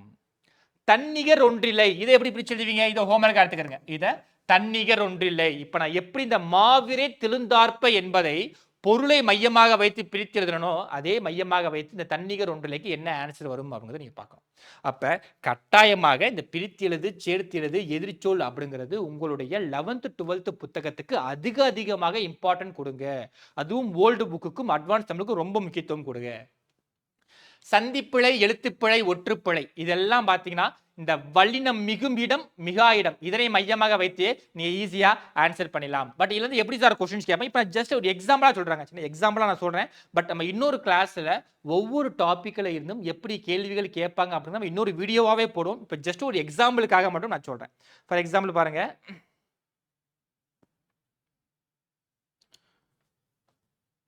சுட்டப்பழம் அப்படின்னு கொடுத்துருப்பான். இதை சரியா தப்பா அப்படின்னு கேட்பான். பார்த்தோடனே நம்ம சுட்டப்பழம், சுடாத பழம், சுடுகின்ற பழம் 3 காலத்தையும் காட்டுவதால் இதை வினைத்தொகை, வினைத்தொகையில் வல்லினம் மிகுமா மிகாது, அப்ப தப்பு அப்படின்னு போட்டிருக்கணும். அதே மாதிரி பாருங்க, குறில் நெடில் வேறுபாடு. அது என்ன சார் குறில் நெடில் வேறுபாடு அப்படிங்கிறத பாருங்க. ஃபார் எக்ஸாம்பிள் அலி ஆலி, இதான் குறில் நெடில் வேறுபாடு. குறில் எழுத்தை மையமாக வைத்தும் நெடில் எழுத்தை மையமாக வைத்தும் ஒரு வார்த்தையை கொடுத்துருவாங்க. அந்த வார்த்தையோட பொருள் என்னவாக இருக்கும் அப்படிங்கிறத பார்க்கணும். அப்ப அலி அப்படின்னா என்ன அர்த்தம் அப்படின்னா கருணை அப்படின்னு அர்த்தம். இந்த ஆளி அப்படின்னா என்ன அர்த்தம்? ஒரு வகை செடி அப்படின்னு அர்த்தம். அப்ப சார் இந்த மாதிரி கேள்விகள் நம்ம எங்கிருந்து சார் படிக்கணும் அப்படின்னா இதுக்கு உங்களுக்கு நீங்க ஸ்கூல் புக் மட்டும் படிச்சா போதுமானதாக இருக்காதுங்க. சில கவர்மெண்ட் மெட்டீரியல்ஸ் நீங்க படிக்கணும். ஸோ உங்க பழைய புத்தகத்துல ஒவ்வொரு புத்தகத்துக்கு பின்னாடியும் இந்த மாதிரி கேள்விகள் கொடுத்துருப்பாங்க. அதெல்லாம் தனியா எடுத்து எழுதி வச்சுக்கிறேங்க. ஸோ இதெல்லாம் ரொம்ப முக்கியமானது. அடுத்து பாருங்க, லகர லகர லகர வேறுபாடு. அது என்ன சார் வேறுபாடுங்க பாருங்க. ஃபார் எக்ஸாம்பிள் வாழை, இந்த லகரத்தை மட்டும் மாற்றி கொடுத்துருவாங்க. இதனுடைய பொருள் என்னவாக இருக்கும் அப்படின்னு கேட்பாங்க. அப்ப இந்த லை வந்தா என்ன அர்த்தம்? சார் பொண்ணு லட்டு மாதிரி இருக்கா அப்படின்னு ஞாபகம் வச்சுக்கோங்க. அப்ப லட்டு அப்படின்னா என்ன அர்த்தம்? இளம்பெண் அப்படின்னு ஞாபகத்துக்கு வரணும். ஏன்னா நல்லா பாருங்க, இந்த வாழையை பொறுத்த வரைக்கும் எல்லாத்துக்குமே தெரியும் மீன் என்பதும் பெண் என்பதும் விடையாக வரும் என்பது. ஆனா எதுக்கு மீன் வரும் எதுக்கு பெண் வருங்கிறத மறந்துடுவீங்க எக்ஸாம்ல. அப்ப இந்த லை வந்தா இளம்பெண் வரும். அதுக்கு ஒரு ஷார்ட்கட்டை ஞாபகம் வச்சுக்கணும். அப்ப இந்த வாழைங்கிறது என்னது? ஒரு மீன். இந்த வாழைங்கிறது என்னது? ஒரு மரம். ஸோ இந்த மாதிரி லகர லகர லகர வேறுபாடை பேஸ் பண்ணி கட்டாயம் தெரிஞ்சு வச்சுக்கணும். அதே மாதிரி நான் ஒரு ஹோம்ஒர்க் தரேன் பாருங்க. அப்ப இந்த தாளுக்கு என்ன அர்த்தம், இந்த தாளுக்கு என்ன அர்த்தம், இந்த தாளுக்கு என்ன அர்த்தம், இதுக்கெல்லாம் ஹோம்ஒர்க் எடுத்து ஆன்சர் சொல்லுங்க. அடுத்து அது என்ன சார்? நகர நகர வேறுபாடு. ஃபார் எக்ஸாம்பிள் வன்மை, வன்மையில் சிறந்தவன். அப்ப வன்மை அப்படின்னா என்ன அர்த்தம் அப்படின்னு பாத்தீங்கன்னா கொடைத்தன்மை அப்படின்னு அர்த்தம். இந்த வன்மைங்கிறது என்ன அர்த்தம் அப்படின்னு பாத்தீங்கன்னா வலிமை அப்படின்னு அர்த்தம். அப்ப இந்த திண்மைக்கு என்ன அர்த்தம், இந்த ரெண்டு சொல்லி இன்னைக்கு என்ன அர்த்தம், இதை ஹோம்ஒர்க்கா எடுத்துக்கணும். ஸோ இந்த மாதிரி வேறுபாடுகளை மையமாக வைத்து உங்களுக்கு கேள்விகள் அப்படிங்கிறது கேட்பாங்க. ஃபார் எக்ஸாம்பிள் பாருங்க, அறம் அப்படின்னா என்ன அர்த்தம், இந்த அறம் அப்படின்னா என்ன அர்த்தம், நகரத்தை மையமாக வைத்து கேள்விகள் கேட்பாங்க. இந்த இணைவெழுத்து, சுற்றெழுத்து, வினா எழுத்து, ஒருமை பன்மை எல்லாமே நம்ம ஓல்டு புக்லேயே படிச்சிருப்போம். இப்போ தெரியுதா நான் ஏன் ஓல்டு சிலபஸ் பார்க்க சொல்லியிருந்தேன் அப்படின்னு? இப்போ இந்த ஓல்டு சிலபஸை நீங்கள் ஒரு ஃப்ளோவா எல்லாமே பார்த்து படிச்சுட்டு இப்போ இந்த நியூ சிலபஸ்க்கு நீங்கள் வந்தீங்கன்னா உங்களுக்கு தெளிவாக புரியும் இந்த நியூ சிலபஸ் அப்படிங்கிறது என்ன அப்படிங்கிறது. அடுத்தது வேர்ச்சொல், ரொம்ப ரொம்ப முக்கியமானதுங்க. வேர்ச்சொல் உங்கள் பழைய 11th 12th புக்கை ஒரு கிளான்ஸ் எடுத்து பார்த்துக்கிறீங்க. அது என்ன சார் வேர்ச்சொல் அப்படின்னா என்ன சார் அர்த்தம்? ரொம்ப சிம்பிளாக சொல்கிறேன் பாருங்க. நட என்பது வேர்ச்சொல். நட என்பது வேர்ச்சொல். இந்த வேர்ச்சொல்லில் இருந்து வினைமுற்றை கண்டுபிடிக்க வேண்டும். வினைமுற்று எப்படி வர வேண்டும்? நட இதோட வினைமுற்று அப்படிங்கிறது நடந்தான் அப்படின்னு வரும். வினை எச்சம் அப்படிங்கிறது என்ன வரும்? நடந்துங்கிறது வினை எச்சமாக இருக்கும். வினையாளனையும் பெயர் அப்படின்னா என்ன அர்த்தம் அப்படின்னா ஒரு செயலை செய்யக்கூடிய நபரை குறிப்பது வினையாளனையும் பெயர். ஃபார் எக்ஸாம்பிள் நடந்தவன் அல்லது நடந்தவர், இதெல்லாம் பாத்தீங்கன்னா வினையாளனையும் பெயர் அப்படின்னு வரும். அடுத்தது பெயரெச்சம் வகை அடைதல், ரொம்ப முக்கியமானது பாருங்க. அதாவது இலக்கணத்தை இந்த அரைகுறையா கத்துக்கிறோம் பாத்தீங்களா, அவங்களாம் பண்ணக்கூடிய தப்பு. ஃபார் எக்ஸாம்பிள் கூற இலக்கண குறிப்பு தருக அப்படின்னா பெயரெச்சம் அப்படின்னு போடுவாங்க. ஏமா பெயரெச்சம் அப்படின்னு போறீங்கன்னு கேட்டா, சார் கடைசி எழுத்து ரான் இருக்கு, இதை இற்று கூட்டல் ஆணு பிரிக்கிறோம், இந்த ஆங்கிற எழுத்து விகுதி எழுத்தாவே வந்தா அது பெயரெச்சம் தானே சார், இ உ வந்தா தானே சார் வினை எச்சம் அப்படின்னு சொல்றாங்க. இது 80% இதை மையமாக வைத்து போடலாமே தவிர்த்து 100% இது கரெக்டாக ஆன்சராக இருக்க முடியாது. அப்ப இது பெயரெச்சம் கிடையாது. அப்ப எப்படி சார் ஞாபகம் வச்சுக்கிறதுங்க பாருங்க. கூற என்பது ஒரு எச்ச சொல் தான். இந்த எச்ச சொல் எதனை கொண்டு முடிகிறது என்று பார்க்க வேண்டும். கூற வந்தான், கூறி சென்றான். அப்ப ஒரு எச்ச சொல் மேக்சிமம் இல்ல அதிகபட்சமாக எதனை கொண்டு முடிய வாய்ப்பு இருக்கு அப்படின்னா ஒரு வினையை கொண்டு முடிய வாய்ப்பு இருக்கு. அதனால அந்த கூரை என்பது என்ன அர்த்தம் அப்படின்னா வினை எச்சம் அப்படின்னு அர்த்தம். ஆனா உங்களை குழப்பறதுக்காக எப்படிமா போடுவான், வெறும் கூரை மட்டும் தான் கொடுத்துருவான், அதுக்கு அடுத்த சென்டென்ஸை கொடுக்க மாட்டான். பட் நீங்க யோசிச்சு பாருங்க, இந்த ஒரு எச்ச வார்த்தையை வைத்து பெயர்ச்சொல் அதிகமாக வருகிறதா வினைச்சொல் அதிகமாக வருகிறதான்னு பாருங்க. அதை மையமாக வைத்து ஆன்சரை நீங்க போடுங்க. அடுத்து அயற்சொல் தமிழ்ச்சொல், ரொம்ப ரொம்ப முக்கியமானது. நாளைக்கு எங்க ஊர்ல கும்பாபிஷேகம், நாளைக்கு எங்க ஊர்ல கும்பாபிஷேகம். சார் கும்பாபிஷேகம்ங்கிறது தமிழ் சொல்லே கிடையாது. அப்ப அதுக்கான தமிழ் சொல் என்னவாக இருக்கும்? அதுதான் உங்களுக்கான கேள்வி. கும்பாபிஷேகம் என்பதற்கான தமிழ் சொல் குடமுழுக்கு. நாளைக்கு என் கிராமத்துக்கு போறேன். இதுதான் ஆண்டு காலமாக கிராமம் கிராமம் அப்படின்னு சொல்றோம். இந்த கிராமம் என்பதே தமிழ் சொல் கிடையாது. அப்ப இதற்கான தமிழ் வார்த்தை என்ன? உபசரித்தல், வீட்டிற்கு வருபவர்களை உபசரித்து அனுப்ப வேண்டும் அப்படின்னு சொல்லிட்டு நம்ம தமிழ் புத்தகத்திலே இருக்கு. ஆனா உபசரிப்பு என்பதும் தமிழ் வார்த்தை கிடையாது. அப்ப இதனுடைய தமிழ் வார்த்தை என்ன? ஸோ இதெல்லாம் உங்கள் பழைய 11th 12th புத்தகம் அட்வான்ஸ் தமிழ் புத்தகத்தை தெளிவா பார்த்துக்கிறங்க. ஏன்னா ஒவ்வொரு புத்தகத்துக்கு பின்னாடியும் அயற்சொல் தமிழ்ச்சொல் அப்படின்னு சொல்லிட்டு ஒரு பெரிய டேபிள் போட்டே கொடுத்துருப்பாங்க. அதை தெளிவா பார்த்துக்கிறங்க. அடுத்தது வினைச்சொல், 2 வினைச்சொற்களின் வேறுபாடு அறிதல். ஃபார் எக்ஸாம்பிள், பறந்து பறந்து ரெண்டுமே வினைச்சொல். அந்த 2 வினைச்சொல்லுக்குமான வேறுபாடுகளை மையமாக வைத்து ஒரு 4 சொற்றொடர்கள் கொடுத்திருப்பாங்க. அந்த 4 எது விடையாக வர வாய்ப்பு இருக்கு அப்படிங்கிறத பார்க்கணும். ஃபார் எக்ஸாம்பிள் பாருங்க, தெருவில் பறந்து கிடந்த விதைகளை பறவைகள் பறந்து வந்து உண்டன. அப்ப இந்த பறந்துக்கு என்ன மீனிங் வர வேண்டும், இந்த பறந்துக்கு என்ன வர வேண்டும். அதே மாதிரி பணித்து, அரசன் பணித்ததால் அமைச்சர் பணிந்து பணி செய்தான். அப்ப இந்த பணித்து பணிந்து என்பது அந்த 4 சொற்றொடர்களை எது சரியாக அமைந்து சரியான பொருளை தருகிறது அப்படிங்கிறதா உங்களுக்கு இந்த மாதிரி கேள்விகளாக இருக்கும். அப்ப இந்த டாபிக் எல்லாம் நீங்க பாத்தீங்கன்னா உங்களுக்கு எத்தனை மார்க் இருக்கும் அப்படின்னு பாத்தீங்கன்னா 25 மார்க் அப்படிங்கிறது இருக்கும். நல்லா பாருங்க, இந்த டாபிக் மட்டும் கிடையாது. இந்த டாபிக் நீங்க பாக்குறதுக்கு முன்னாடி ஃபர்ஸ்ட் என்ன பார்த்திருக்கணும், ஓல்டு சிலபஸை தெளிவாக பார்த்திருக்கணும். அடுத்தது அழகு 2 சொல்லகராதி. ரொம்ப பெருசா இருக்கும். ஆனால் இந்த கேட்கக்கூடிய கேள்விகள் என்னது, வெறும் 15 கேள்விகளாம். ஸோ ஓரெழுத்து ஒரு மொழி, ஓரெழுத்து ஒரு மொழியை பொறுத்த வரைக்கும் கவர்மெண்ட் மெட்டீரியல், ஸ்கூல் மெட்டீரியல், ஐ மீன் உங்கள் ஸ்கூல் புக்கில் கூட 42 எழுத்துக்களை பார்த்து வச்சுக்கிறீங்க.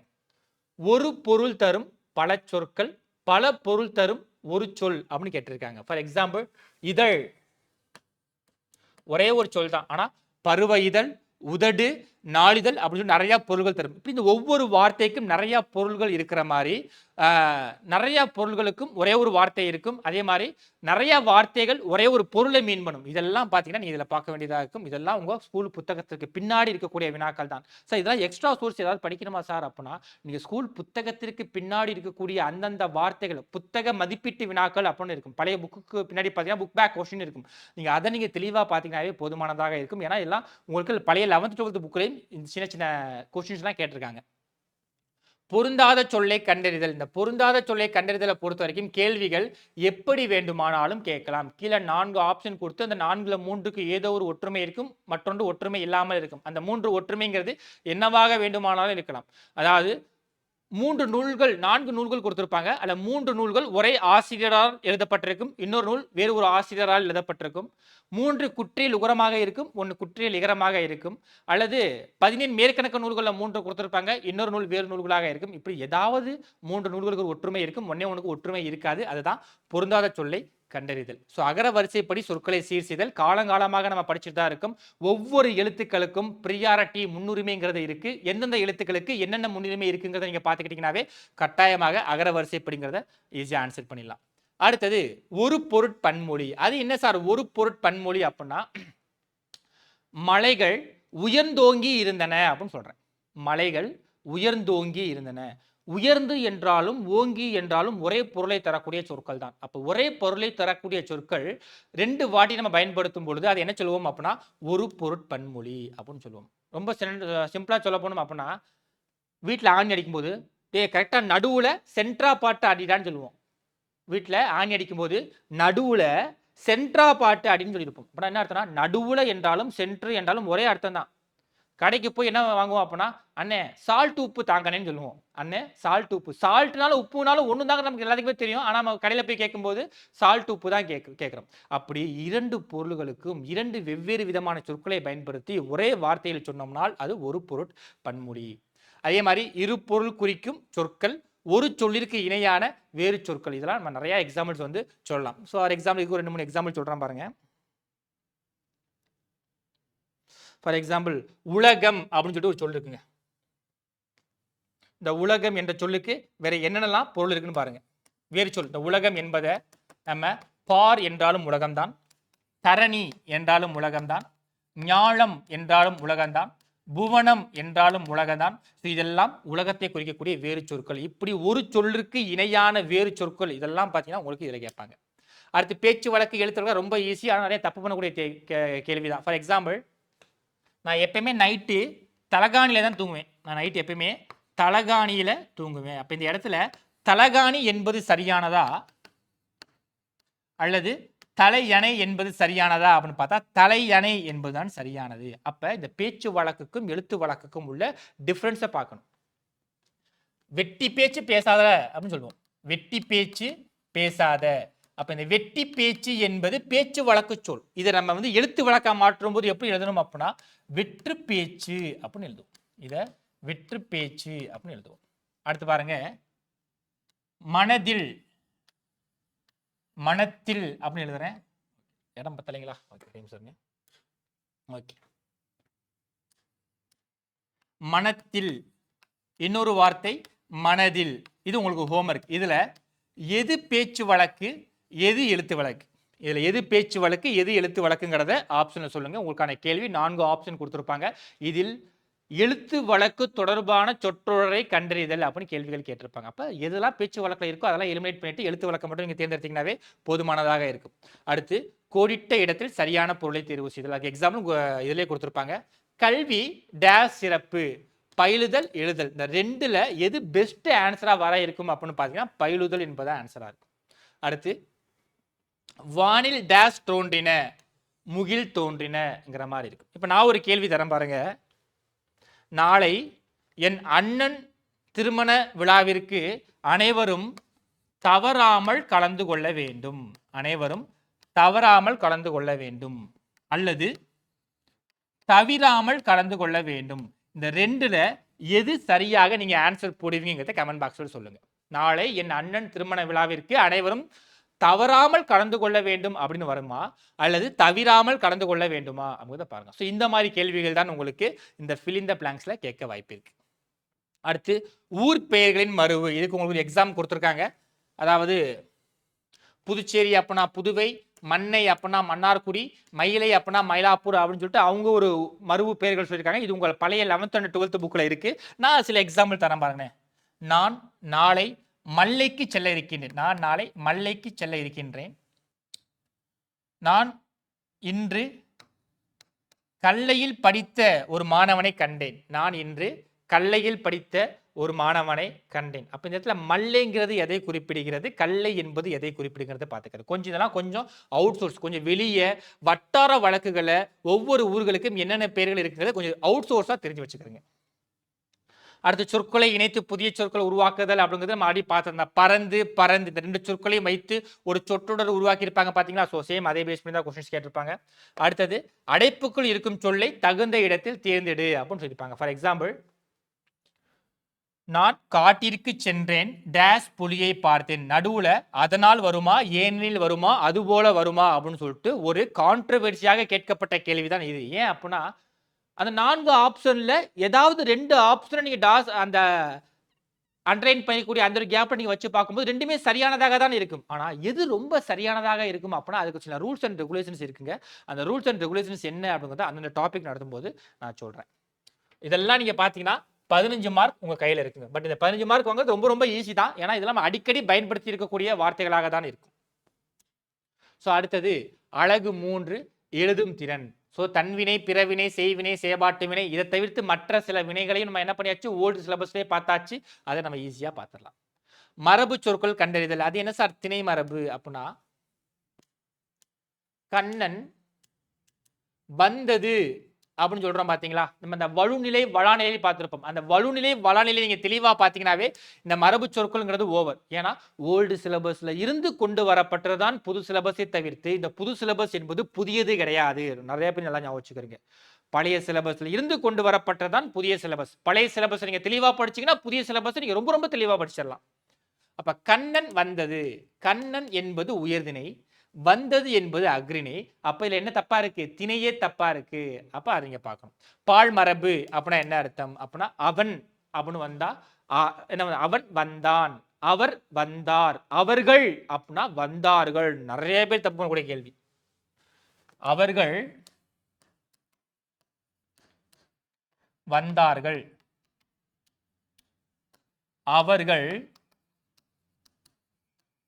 வந்தனர். ஏன்னா இது வந்து கான்ட்ரோவர்சியா இருக்கு. ஏன்னா இந்த சிலபஸ்லயே பாத்தீங்கன்னா இது கொஞ்சம் கான்ட்ரோவர்சியா தான் கொடுத்திருக்காங்க. சார் ரெண்டுல எது சார் சரி அப்படின்னு எனக்கு பசங்க கேட்டாங்க. நான் என்னமா சொல்லியிருந்தேன், அவர்கள் பன்மை, அவர்கள் பன்மை, வந்தார்கள் பன்மை, வந்தனர் பன்மை. ஆனா ரெண்டுமே ஒரே ஆப்ஷன்ல இருக்கும் பொழுது நான் அது அதிக பிரியாரிட்டிங்கிறது அவர்கள் வந்தார்கள் என்பதற்கு தான் குறிப்பேன். ரெண்டுமே சரியானது தான். ஆனா ரெண்டுல ரொம்ப ரொம்ப சரியானது அவர்கள் வந்தார்கள். ஏன் சார் அதை நீங்க சூஸ் பண்ணீங்க அப்படின்னா, கள் எனும் விகுதி பெற்று வரக்கூடிய முதல் சொல் வந்தால் அதனுடைய பயனிலையும் கள் என்றுதான் முடிய வேண்டும் என்ற ஒரு விதி இருக்கு. அதனால அதை நான் சரின்னு போட்டிருந்தேன். ஒருவேளை ஆப்ஷன்ல இந்த அவர்கள் வந்தார்கள் என்பது இல்ல அப்படிங்கிற பட்சத்துல அவர்கள் வந்தனர் தான் சரியா போடுவேன். புரியுதுங்களா? ஆப்ஷன்ல அவர்கள் வந்தார்கள் என்பது இல்லை என்றால் அவர்கள் வந்தனர் சரின்னு நான் சொல்றேன். இன்னும் ரொம்ப சிம்பிளா சொல்லணும்னா, புலவர்கள் கோயிலுக்கு சென்றார்கள் அப்படின்னு சொல்லலாம். புலவர்கள் கோயிலுக்கு சென்றார்கள். புலவர் பலர்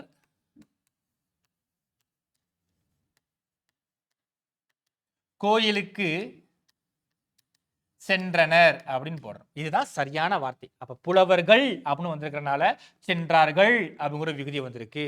புலவர் பலர் அப்படின்னு சொல்லக்கூடிய விகுதி வந்திருக்கிறனால அருங்கிற விகுதி பெற்று சென்றனர் அப்படின்னு முடிஞ்சிருக்கு. இதுதான் சரியானது. பட் உங்களுக்கு ஆப்ஷன்ல ரெண்டுல இந்த வந்தார்கள் அவர்கள் இல்லாத பட்சத்தில் நீங்க இதை ஆன்சரா தாராளமா சூஸ் பண்ணலாம். பட் ரெண்டுமே இருக்கக்கூடிய பட்சத்துல இதுக்கு தான் பிரியாரிட்டிங்கிறது தரணும். ஓகேங்களா? அதே மாதிரி ஒளி மரபு அப்படின்னா குயில் எவ்வாறு கத்தும், மயில் அகவும், நரி ஊளையிடும், சிங்கம் முழங்கும், புலி உருமும், இந்த மாதிரி வார்த்தைகளை நீங்க பார்த்து வச்சுக்கிறேன். வினை மரபு அப்படின்னா ஆனிரை, மக்கள் கூட்டம், திராட்சை அதிகமாக என்ன சொல்லியிருப்பீங்க, திராட்சை கொத்துன்னு சொல்லுவீங்களா, திராட்சை குலைன்னு சொல்லுவீங்களா, திராட்சை குலை அப்படின்னு சொல்லுவோம். சாவிய கொத்து அப்படின்னு சொல்லுவோம். ஸோ இந்த மாதிரி வினை மரபுகள். சொற்களை ஒழுங்குபடுத்தி சொற்றொடர் ஆக்குதல், அதாவது ஒரு சென்டென்ஸை ஜம்பிள் பண்ணி மாற்றி மாற்றி வச்சிருப்பாங்க. இல்லை எது சரியான சென்டென்ஸ் வருதுங்கிறத கேட்பாங்க. இதெல்லாம் நீங்கள் படிக்கணும் அவசியமே இல்லை. அந்த 4 ஆப்ஷனையும் நீங்கள் படித்து பார்த்து எது உங்களுக்கு ஒரு கரெக்ட் ஃப்ளோவாக சரியான பொருளை தருகிறதோ அதை நீங்கள் விடையாக அளித்தாலே போதுமானதாக இருக்கும். அடுத்து ஒருமை பன்மை பிழை அறிதல், அதாவது ஈஸி தாங்க. ஃபார் எக்ஸாம்பிள் ரொம்ப சிம்பிளாக சொல்ல போனோம் அப்படின்னா, பறவைகள் பறந்தன அப்படின்னு போடுவேன். பறவை பறந்தது அப்படின்னு போடுவேன். பறவைகள்ங்கிறது பன்மை. பன்மையில வரும்பொழுது அந்த விகுதி எழுத்து நா என்று முடிய வேண்டும். பறவை ஒருமையில வரும்போது இந்த விகுதி எழுத்து தூ என்று வர வேண்டும். அதே மாதிரி பாருங்க, பேருந்து ஓடாது அப்படின்னு போடுவேன். அதே மாதிரி பேருந்துகள் அப்படின்னு வரும்போது ஓடா அப்படின்னு போடுவேன். பேருந்து என்று வரும்பொழுது ஒருமை, ஒருமை அப்படின்னா தூங்கிறது வர வேண்டும். இதே பன்மையில தூ வரக்கூடாது. அதுக்காக இந்த இடத்துல நான் போட முடியுமா அப்படின்னு பார்த்தா போட முடியாது. அதனால இந்த டூவை நான் கட் பண்ணி ஓடா அப்படிதான் போடணும். ஸோ இதுதான் ஒருமை பன்மை. இதை நீங்க படிச்சீங்கன்னாவே போதுமானதாக இருக்கும். நிறுத்தற் குறியீடுகள் ரொம்ப ரொம்ப முக்கியமானது. அரை புள்ளி அப்படின்னா என்ன அர்த்தம், முக்கார் புள்ளி அப்படின்னா என்ன அர்த்தம், முழு புள்ளி அப்படின்னா என்ன அர்த்தம், ஒற்றை மேற்கோள் குறி அப்படின்னா என்ன அர்த்தம், இரட்டை மேற்கோள் குறி அப்படின்னா என்ன அர்த்தம், ஒவ்வொரு நிறுத்தற் குறியீடுகளையும் எந்தெந்த சொற்களில் எப்படி எப்படி பயன்படுத்த வேண்டும் என்று உங்க புதிய 8ஆம் வகுப்பு புத்தகத்தில் கொடுத்திருப்பாங்க. அதை நீங்க தெளிவா பார்த்தீங்கன்னாவே போதுமானதாக இருக்கும். அதை மட்டும் பார்த்தா போதுமானதாக இருக்காது. அவங்க கொடுக்கக்கூடிய அந்த 4 ஆப்ஷன்ல தவறாக எது எதெல்லாம் இருக்கோ அதெல்லாம் கட் பண்ணிட்டு அக்யூரேட்டா எது சரியாக இருக்குமோ அதை நீங்க பார்த்துக்கிறீங்க. ஏன்னா சில விதிகள் அந்த இலக்கண விதிகளை சாராமலும் சில நிறுத்தற் குறியீடுகள்ங்கிறது போட்டிருப்பாங்க. அதெல்லாம் மற்ற 3 ஆப்ஷன்ஸை நீங்க நெக்லெக்ட் பண்ணி தாங்க நீங்க சூஸ் பண்ற மாதிரி வரும். ஓகேங்களா? ஸோ இதெல்லாம் பார்த்தீங்கன்னா உங்க கையில இன்னொரு 15 மார்க் அப்படிங்கிறது இருக்கும். அடுத்தது கலைச்சொல் அறிவோம். கலைச்சொல் அறிவோம்லாம் கட்டாயமாக 11th 12th அட்வான்ஸ் தமிழ் படிக்கணும். அதுல தான் கொஸ்டின்ஸே கேட்பாங்க. இந்த கலைச்சொல் அப்படின்னா என்ன அர்த்தம்னா, ஆங்கிலத்தில் கொடுத்து அதுக்கான தமிழ் வார்த்தைங்கிறது கேட்பாங்க. ஸோ மேக்சிமம் இந்த அறிவியல் சார்ந்த ஆங்கில வார்த்தை, கல்வி, மருத்துவம், மேலாண்மை, சட்டம், புவியியல், தொழில்நுட்பம், ஊடகம், தகவல் தொழில்நுட்பம், இது சார்ந்த ஆங்கில வார்த்தைக்கு நிகரான தமிழ் வார்த்தைங்கிறது என்ன இருக்கு, உங்க ஸ்கூல் புக்கில் என்ன கொடுத்துருக்காங்களோ அதை நீங்க தெளிவாக பார்த்துக்கிட்டீங்கன்னாவே போதுமானதாக இருக்கும்.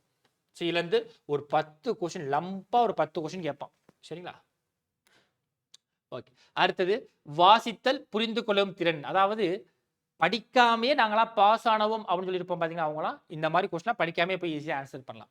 கொடுக்கப்பட்ட பத்தியிலிருந்து விடையளித்தல். நம்மலாம் 10th படிக்கும்போது தமிழ் பேப்பர் 2ன்னு சொல்லிட்டு ஒரு பேப்பர் எழுதியிருப்போம். ஃபுல்லா இலக்கணம் சார்ந்த பேப்பர். அதுல ஒரு பேராகிராஃப் கொடுத்திருப்பாங்க. அந்த பேராகிராஃப்ல இருந்து ஒரு 5 கேள்விகள் கேட்டிருப்பாங்க. அப்ப அந்த பேராகிராஃப் நீங்க ஃபுல்லா படிச்சீங்கன்னாவே அதுல இருந்து கேட்கப்பட்ட அந்த 5 கேள்விகளுக்கு விடையளிக்கலாம் பார்த்தீங்களா? ஸோ அதுதான் இந்த ஃபர்ஸ்ட் ஒன். அடுத்து பழமொழியின் பொருள் அறிதல். ஏதாவது ஒரு பழமொழி கொடுத்துருவாங்க. அதாவது பசுமரத்தாணி போல அல்லது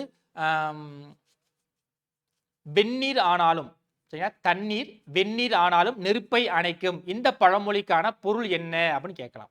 அல்லது ஒரு பழமொழி கொடுத்து எறும்பு ஊற டேஸ் கரையும் அப்படின்னு கேட்கலாம்.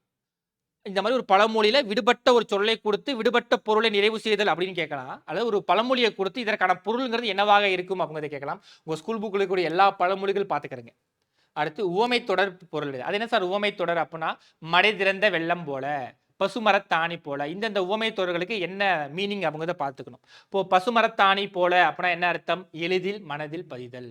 மடை திறந்த வெள்ளம் போல அப்படின்னா என்ன அர்த்தம்? தடையின்றி மிகுதியாக. ஸோ இந்த மாதிரி நிறைய எக்கச்சக்கமான வார்த்தைகள் இருக்குங்க. எனக்கு தெரிஞ்சு உவமை தொடர்ல குறைந்தது ஒரு 20 சொற்றொடர்களாவது இருக்கும். அதெல்லாம் மனப்பாடம் பண்ணிடுங்க. மரபு தொடர் அப்படின்னா என்ன அர்த்தம்னா, காலங்காலமாக நம்ம பின்பற்றி வரக்கூடிய இது. ஃபார் எக்ஸாம்பிள் ஆழம் பார்த்தல். அது என்ன சார் ஆழம் பார்த்தல் அப்படின்னா, இந்த மரபு தொடர் மூலியமாக என்ன சொல்ல வராங்க அப்படின்னா, மனதின் நிலையை அறிய, அதுதான் ஆழம் பார்த்தல் அப்படின்னு சொல்லியிருப்பாங்க.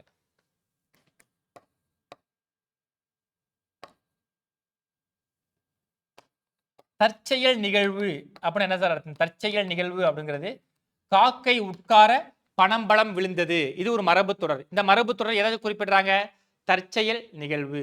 கிணறு வெட்ட பூதம் கிளம்பியதுங்கிறது மரபு தொடர். மரபு தொடர் அப்படின்னா என்ன அர்த்தம்னா, காலங்காலமாக ஒரு வாக்கியத்தை ஒரு சொற்றொடரை நம்ம பயன்படுத்திட்டு வந்திருப்போம். அதுக்கான பொருள் என்னங்கிறத கேட்பாங்க. அது மாதிரி பழமொழியின் பொருள் அறிதல், பழமொழியின் விடுபட்ட இடத்தில் சொற்களை தேர்ந்தெடுத்தல். ஸோ இதெல்லாம் நீங்க பார்த்தீங்கன்னா இதுல இருந்து ஒரு 15 மார்க் எடுக்கலாம். ஸோ இதெல்லாம் ஈஸியாக நீங்கள் ஆப்ஷன்ஸை வச்சு ஈஸியாக ஆன்சர் போட்டுடலாங்க. ஸோ அதுதான் படிக்காமையே ஆன்சர் வாங்கக்கூடியது இந்த 15 மார்க். ஸோ அடுத்தது எளிய மொழிபெயர்ப்பு. அது என்ன சார் எளிய மொழிபெயர்ப்பு அப்படின்னா, இந்த வீடியோவை சரிங்களா, இந்த வீடியோவை எல்லாரும் யூடியூப்ல பார்த்துருப்பீங்க.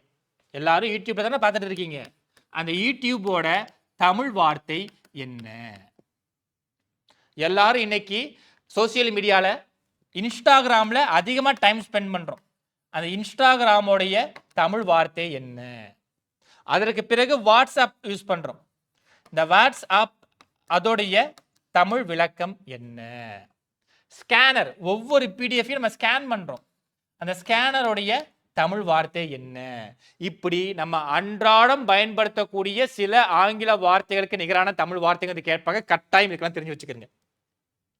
டெலகிராம் அப்படின்னா என்ன அர்த்தம்? டெலகிராம் அப்படின்னா தொலை வரி அப்படின்னு அர்த்தம். யூடியூப் அப்படின்னா வலையொலி அப்படின்னு அர்த்தம். இன்ஸ்டாகிராம் அப்படிங்கிறது பட வரி அப்படின்னு அர்த்தம். வாட்ஸ்அப் அப்படிங்கிறது கட்செவி புலனம் அப்படின்னு அர்த்தம்.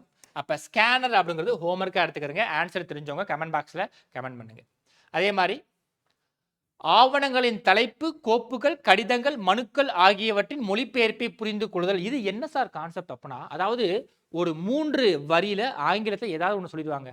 சொல்லிட்டு இப்பத்தியில் கொடுக்கப்பட்டுள்ள கருத்தின் மைய கருத்து என்னன்னு சொல்லிட்டு 4 ஆப்ஷன் கொடுப்பான். அல்லது ஒரு கடிதத்துடைய சாம்பிள் பீஸ் ரொம்ப சின்னசா அந்த பொருளை மட்டும் கொடுத்துட்டு இந்த கடிதத்திற்கான தலைப்பு என்னவாக இருக்கலாம் அப்படின்னு கேட்பான். ஸோ இந்த மாதிரி சின்ன சின்ன கேள்விகள் தான் பார்த்தீங்கன்னா உங்களுக்கு இந்த இதுலேருந்து கேட்பாங்க. ஒரு பத்தியை கொடுத்துருவாங்க, அதுக்கான தலைப்பு அப்படின்னு சொல்லி ஒன்று கேள்விகள் கேட்கலாம். அல்லது அந்த பத்தியில இருந்து சொல்ல வரக்கூடிய முக்கியமான கருத்து என்ன அப்படிங்கிறத கேட்கலாம். ஓகேங்களா? ஓகே. ஸோ அடுத்தது அழகு 7. இந்த அழகு 7 தான் பார்த்தீங்கன்னா உங்களுக்கு 10ஆம் வகுப்பு தரம் கொடுத்துருப்பாங்க. பட் இருந்தாலும் நீங்க பழைய சிலபஸ்ல படிச்ச மாதிரி இருக்கக்கூடிய சிலபஸ் மட்டும் தெளிவாக பார்த்துக்கிறங்க. ஸோ 17 கீழ்கணக்கு நூல்கள் மற்றும் பிற நீதி நூல்கள். அப்போ 17 கீழ்கணக்கு நூல்கள் அப்படின்னா என்ன அர்த்தம்? இந்த நாலடியார், திருக்குறள், அதுல இருந்து அந்த 18 நூல்களையும் பார்த்து வச்சுக்கிறீங்க. நீதி நூல்கள் அப்படின்னா கொற்கை ஔவையார் எழுதிய நூல்கள், அரங்கல செப்பு அந்த நூலுடைய மைய கருத்துக்கள் என்னது, அறநெறி சாரம்ங்கிற நூல்கள் என்னது, நன்னெறி நூலை எழுதியவர் யார், இந்த நூல்கள் அந்த நூலுடைய சொல்லப்பட்ட கருத்துக்கள், இந்த நூலுடைய முக்கியமான மேற்கோள்கள், அவருடைய ஆசிரியர்கள், அந்த ஆசிரியருடைய சிறப்பு பெயர்கள் அப்படின்னு சொல்லிட்டு எல்லாமே தெளிவா பார்த்துக்கிறேங்க. ஸோ இந்த திருக்குறளை பொறுத்த வரைக்கும் பார்த்தீங்கன்னா மொத்தம் ஒரு 20 அதிகாரங்கள் கொடுத்துருக்காங்க. இன்னையிலேருந்து என்ன பண்றீங்கன்னா ஒரு நாளைக்கு ஒரு அதிகாரத்தில் 3 குறள் படிங்க. ஒரு நாளைக்கு 3 குறள் அல்லது 5 குறள் படிங்க. அந்த குறள் அந்த குறளுக்கான பொருள் அதை மட்டும் நீங்க படிச்சீங்கன்னாவே போதுமானதாக இருக்கும். இந்த 20 அதிகாரம் ரொம்ப ரொம்ப முக்கியமானது. ஒவ்வொரு நாளுக்கும் 5 குறள், அந்த குறளுக்கான பொருள் பார்த்துக்கிறேன். கேள்வி எப்படி சார் கேட்பாங்க? ஒரு திருக்குறள் கொடுத்து இந்த திருக்குறள் குறிப்பிடக்கூடிய பொருள் என்ன அப்படின்னு சொல்லிட்டு 4 ஆப்ஷன்ல அந்த பொருளை கொடுத்துருவாங்க. அல்லது திருக்குறள்ல முதல் 2 வரியை கொடுத்துட்டு அடுத்தது ஒரு சின்ன பிளாங்க் விட்டுருப்பாங்க. அந்த பிளாங்க்ல என்ன திருக்குறள் வரும் அப்படின்னு கேட்பாங்க. அல்லது அந்த திருக்குறளில் இருக்கக்கூடிய சீர்களை மாற்றி அமைத்து வச்சிருவாங்க. அதில் சரியான சீர்கள் அப்படிங்கிறது எதுவாக இருக்கும் அப்படிங்கிறது கேட்பாங்க. ஸோ அப்படிதான் இந்த கேள்விகள்ங்கிறது இடம்பெறும் திருக்குறளை பொறுத்த வரைக்கும். ஸோ அடுத்தது தமிழ் சான்றோர். தமிழ் சான்றோரை பொறுத்த வரைக்கும் உங்க சிலபஸ்ல கொடுக்கப்பட்டவர்கள் இவர்கள் தான். ஸோ இவர்களை பற்றிய A to Z கண்டென்ட் தெளிவா படிச்சிருங்க. இதை தவிர்த்து ரிமைனிங் உங்க ஓல்டு பார்ட்ஸில இருக்கக்கூடிய சில முக்கியமான தலைவர்களை பார்ட்ஸில கூடிய சம் இம்பார்ட்டன்ட் ஆத்தர்ஸ், சில முக்கியமான தலைவர்களை, சில முக்கியமான தமிழ் அறிஞர்களை கட்டாயமாக பார்த்துக்கிறீங்க. முக்கியமா பாரதியாரை பார்த்துக்கிறீங்க. சில முக்கிய தமிழ் அறிஞர்களை நீங்கள் பார்த்து கொள்ள வேண்டும்.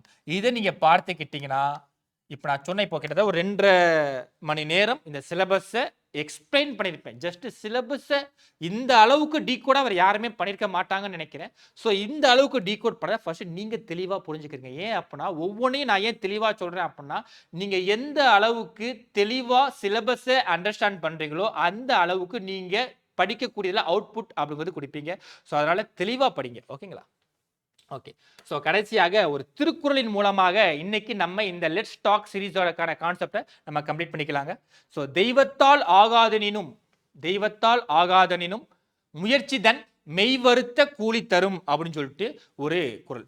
தெய்வத்தால் ஆகாதனினும் முயற்சி தன் மெய்வருத்த கூலி தரும். எனக்கு இந்த 1330 குறளையே ரொம்ப பிடித்தமான குறள்னா இதுதான். ஏன் அப்படின்னா பாருங்க, தெய்வத்தால் ஆகாதனினும் தெய்வமே இறங்கி வந்து நீ கவர்மெண்ட் ஜாப் போகவே கூடாதா அப்படின்னு சொல்லிட்டு உங்களுக்கு முன்னாடி வந்து நின்றாலும், தெய்வத்தால் ஆகாது, தெய்வமே வந்து இவனுக்கு கவர்மெண்ட் ஜாப் கொடுக்க கூடாது அப்படின்னு நினைச்சாலும், அல்லது தெய்வத்தால் கூட உங்களால கவர்மெண்ட் ஜாப் வாங்கி தர முடியாத நிலைமை இருந்தாலும் கூட முயற்சி பண்ணும். அந்த முயற்சி எப்படி இருக்க வேண்டும் அப்படின்னா மெய் வருத்த, மெய் அப்படின்னா உடல் வருத்த கூலி தரும். எவன் ஒருவன் தன்னுடைய உடலை வருத்தி முயற்சி செய்கிறானோ அவனுக்கு தெய்வத்தால் ஒரு செயலை செய்ய முடியாது என்றாலும் அந்த செயலை, அந்த முயற்சி அவனுக்கு பெற்றுத்தரும் அப்படிங்கிறது சொல்லியிருப்பாங்க. அப்ப இந்த கவர்மெண்ட் ஜாப்ஸ் நான் 2 வருஷமா ப்ரிப்பேர் பண்றேன், 3 வருஷமா ப்ரிப்பேர் பண்றேன், எனக்கு லக்கு இல்லை, அது சரியில்லை, இது சரியில்லை, இதெல்லாம் விட்டுட்டு அந்த முயற்சியை தெளிவா பண்ணுங்க, உண்மையா பண்ணுங்க. கட்டாயம் அந்த முயற்சிக்கான ஒரு வெற்றிங்கிறது கட்டாயம் வருங்க. எப்பயுமே நம்ம சிந்தக்கூடிய ஒரு வேர்வைக்கு கட்டாயம் வெற்றி வேர் வைக்கும். வாலி சொன்னது போலதான், நீ சிந்தக்கூடிய ஒவ்வொரு வேர்வைக்கும் வெற்றி என்பது வேர் வைக்கும். அது மாதிரி கட்டாயமாக எல்லாருமே தெளிவா படிங்க, உண்மையா படிங்க, ஏனோ தானோன்னு படிக்காதீங்க. ஓகேங்களா? அதே மாதிரி இங்கிலீஷ்ல ஒரு பிடிச்ச ஒரு பழமொழி இருக்கு. அதாவது practice can makes a man perfect அப்படின்னு சொல்லுவாங்க. Practice can makes a man perfect. ஆக்சுவலா அந்த பழமொழி தப்பு. ஏன் அப்படின்னா practice can't make a man perfect. எந்த ஒரு முயற்சியுமே ஒரு சரியான மனிதனை தேர்வு செய்வதில்லை. ஏன் அப்படின்னா practice can makes a man perfect அப்படின்னா 10 லட்சம் பேர் குரூப் 4 எக்ஸாம் அப்ளை பண்றாங்க. அதில் தோராயமா 1 லட்சம் பேராவது ஒழுங்கா பிராக்டிஸ் பண்ணியிருப்பான். அந்த பிராக்டிஸ் பண்ணவன் ஏன் ஜாப் வாங்க முடியல? அப்ப அந்த பழமொழி தப்பு தானே? அப்ப அந்த பழமொழி எப்படி படிக்கணும் அப்படின்னா the practice cannot make a man perfect. The perfect practice can make a man perfect. அப்ப சரியான பயிற்சியை பெர்ஃபெக்ட்டா யார் பிராக்டிஸ் பண்றாங்களோ, சரியாக யார் முயற்சி பண்றாங்களோ அவங்களுக்கு தான் அந்த வெற்றி என்பது சாத்தியப்படுமே தவிர்த்து முயற்சி செய்த அனைவருக்குமே அந்த வெற்றி என்பது பாத்தியப்படாது. முயற்சி பண்ண வேண்டும். அந்த முயற்சி எப்படி பண்ண வேண்டும்? தன்னுடைய உடலை வருத்தி பண்ண வேண்டும். பெர்ஃபெக்டா பிராக்டிஸ் பண்ணணும். ஸோ அதை நீங்க தெளிவா பண்ணுங்க. ஸோ கட்டாயமாக இந்த ஆண்டிற்குள் நீங்க அரசாங்க வேலையில போய் கட்டாயம் போய் உட்காருவீங்க. ஸோ இந்த தமிழ் சீரீஸை பொறுத்த வரைக்கும் இந்த ஒரு சிலபஸ் டீகோடிங் உங்கள் ஃப்ரெண்ட்ஸ் எல்லாத்துக்குமே ஷேர் பண்ணுங்க. ஸோ அவங்க எல்லாருமே கட்டாயம் அதை படித்து சிலபஸ்னா என்னன்னு தெரிஞ்சுக்கிட்டோம். ஸோ அதே மாதிரி இந்த சிலபஸை பேஸ் பண்ணி ஸோ அடுத்த ஒரு வீடியோவில் ஒவ்வொரு சிலபஸ்லையும் எப்படியெல்லாம் கேள்விகள் கேட்கப்பட வாய்ப்பு இருக்குங்கிறத நம்ம இன்னொரு வீடியோவாக பார்க்கலாம். ஸோ நன்றி வணக்கம். என்னுடைய பேர் வந்து சிவராஜா. நன்றி வணக்கம்.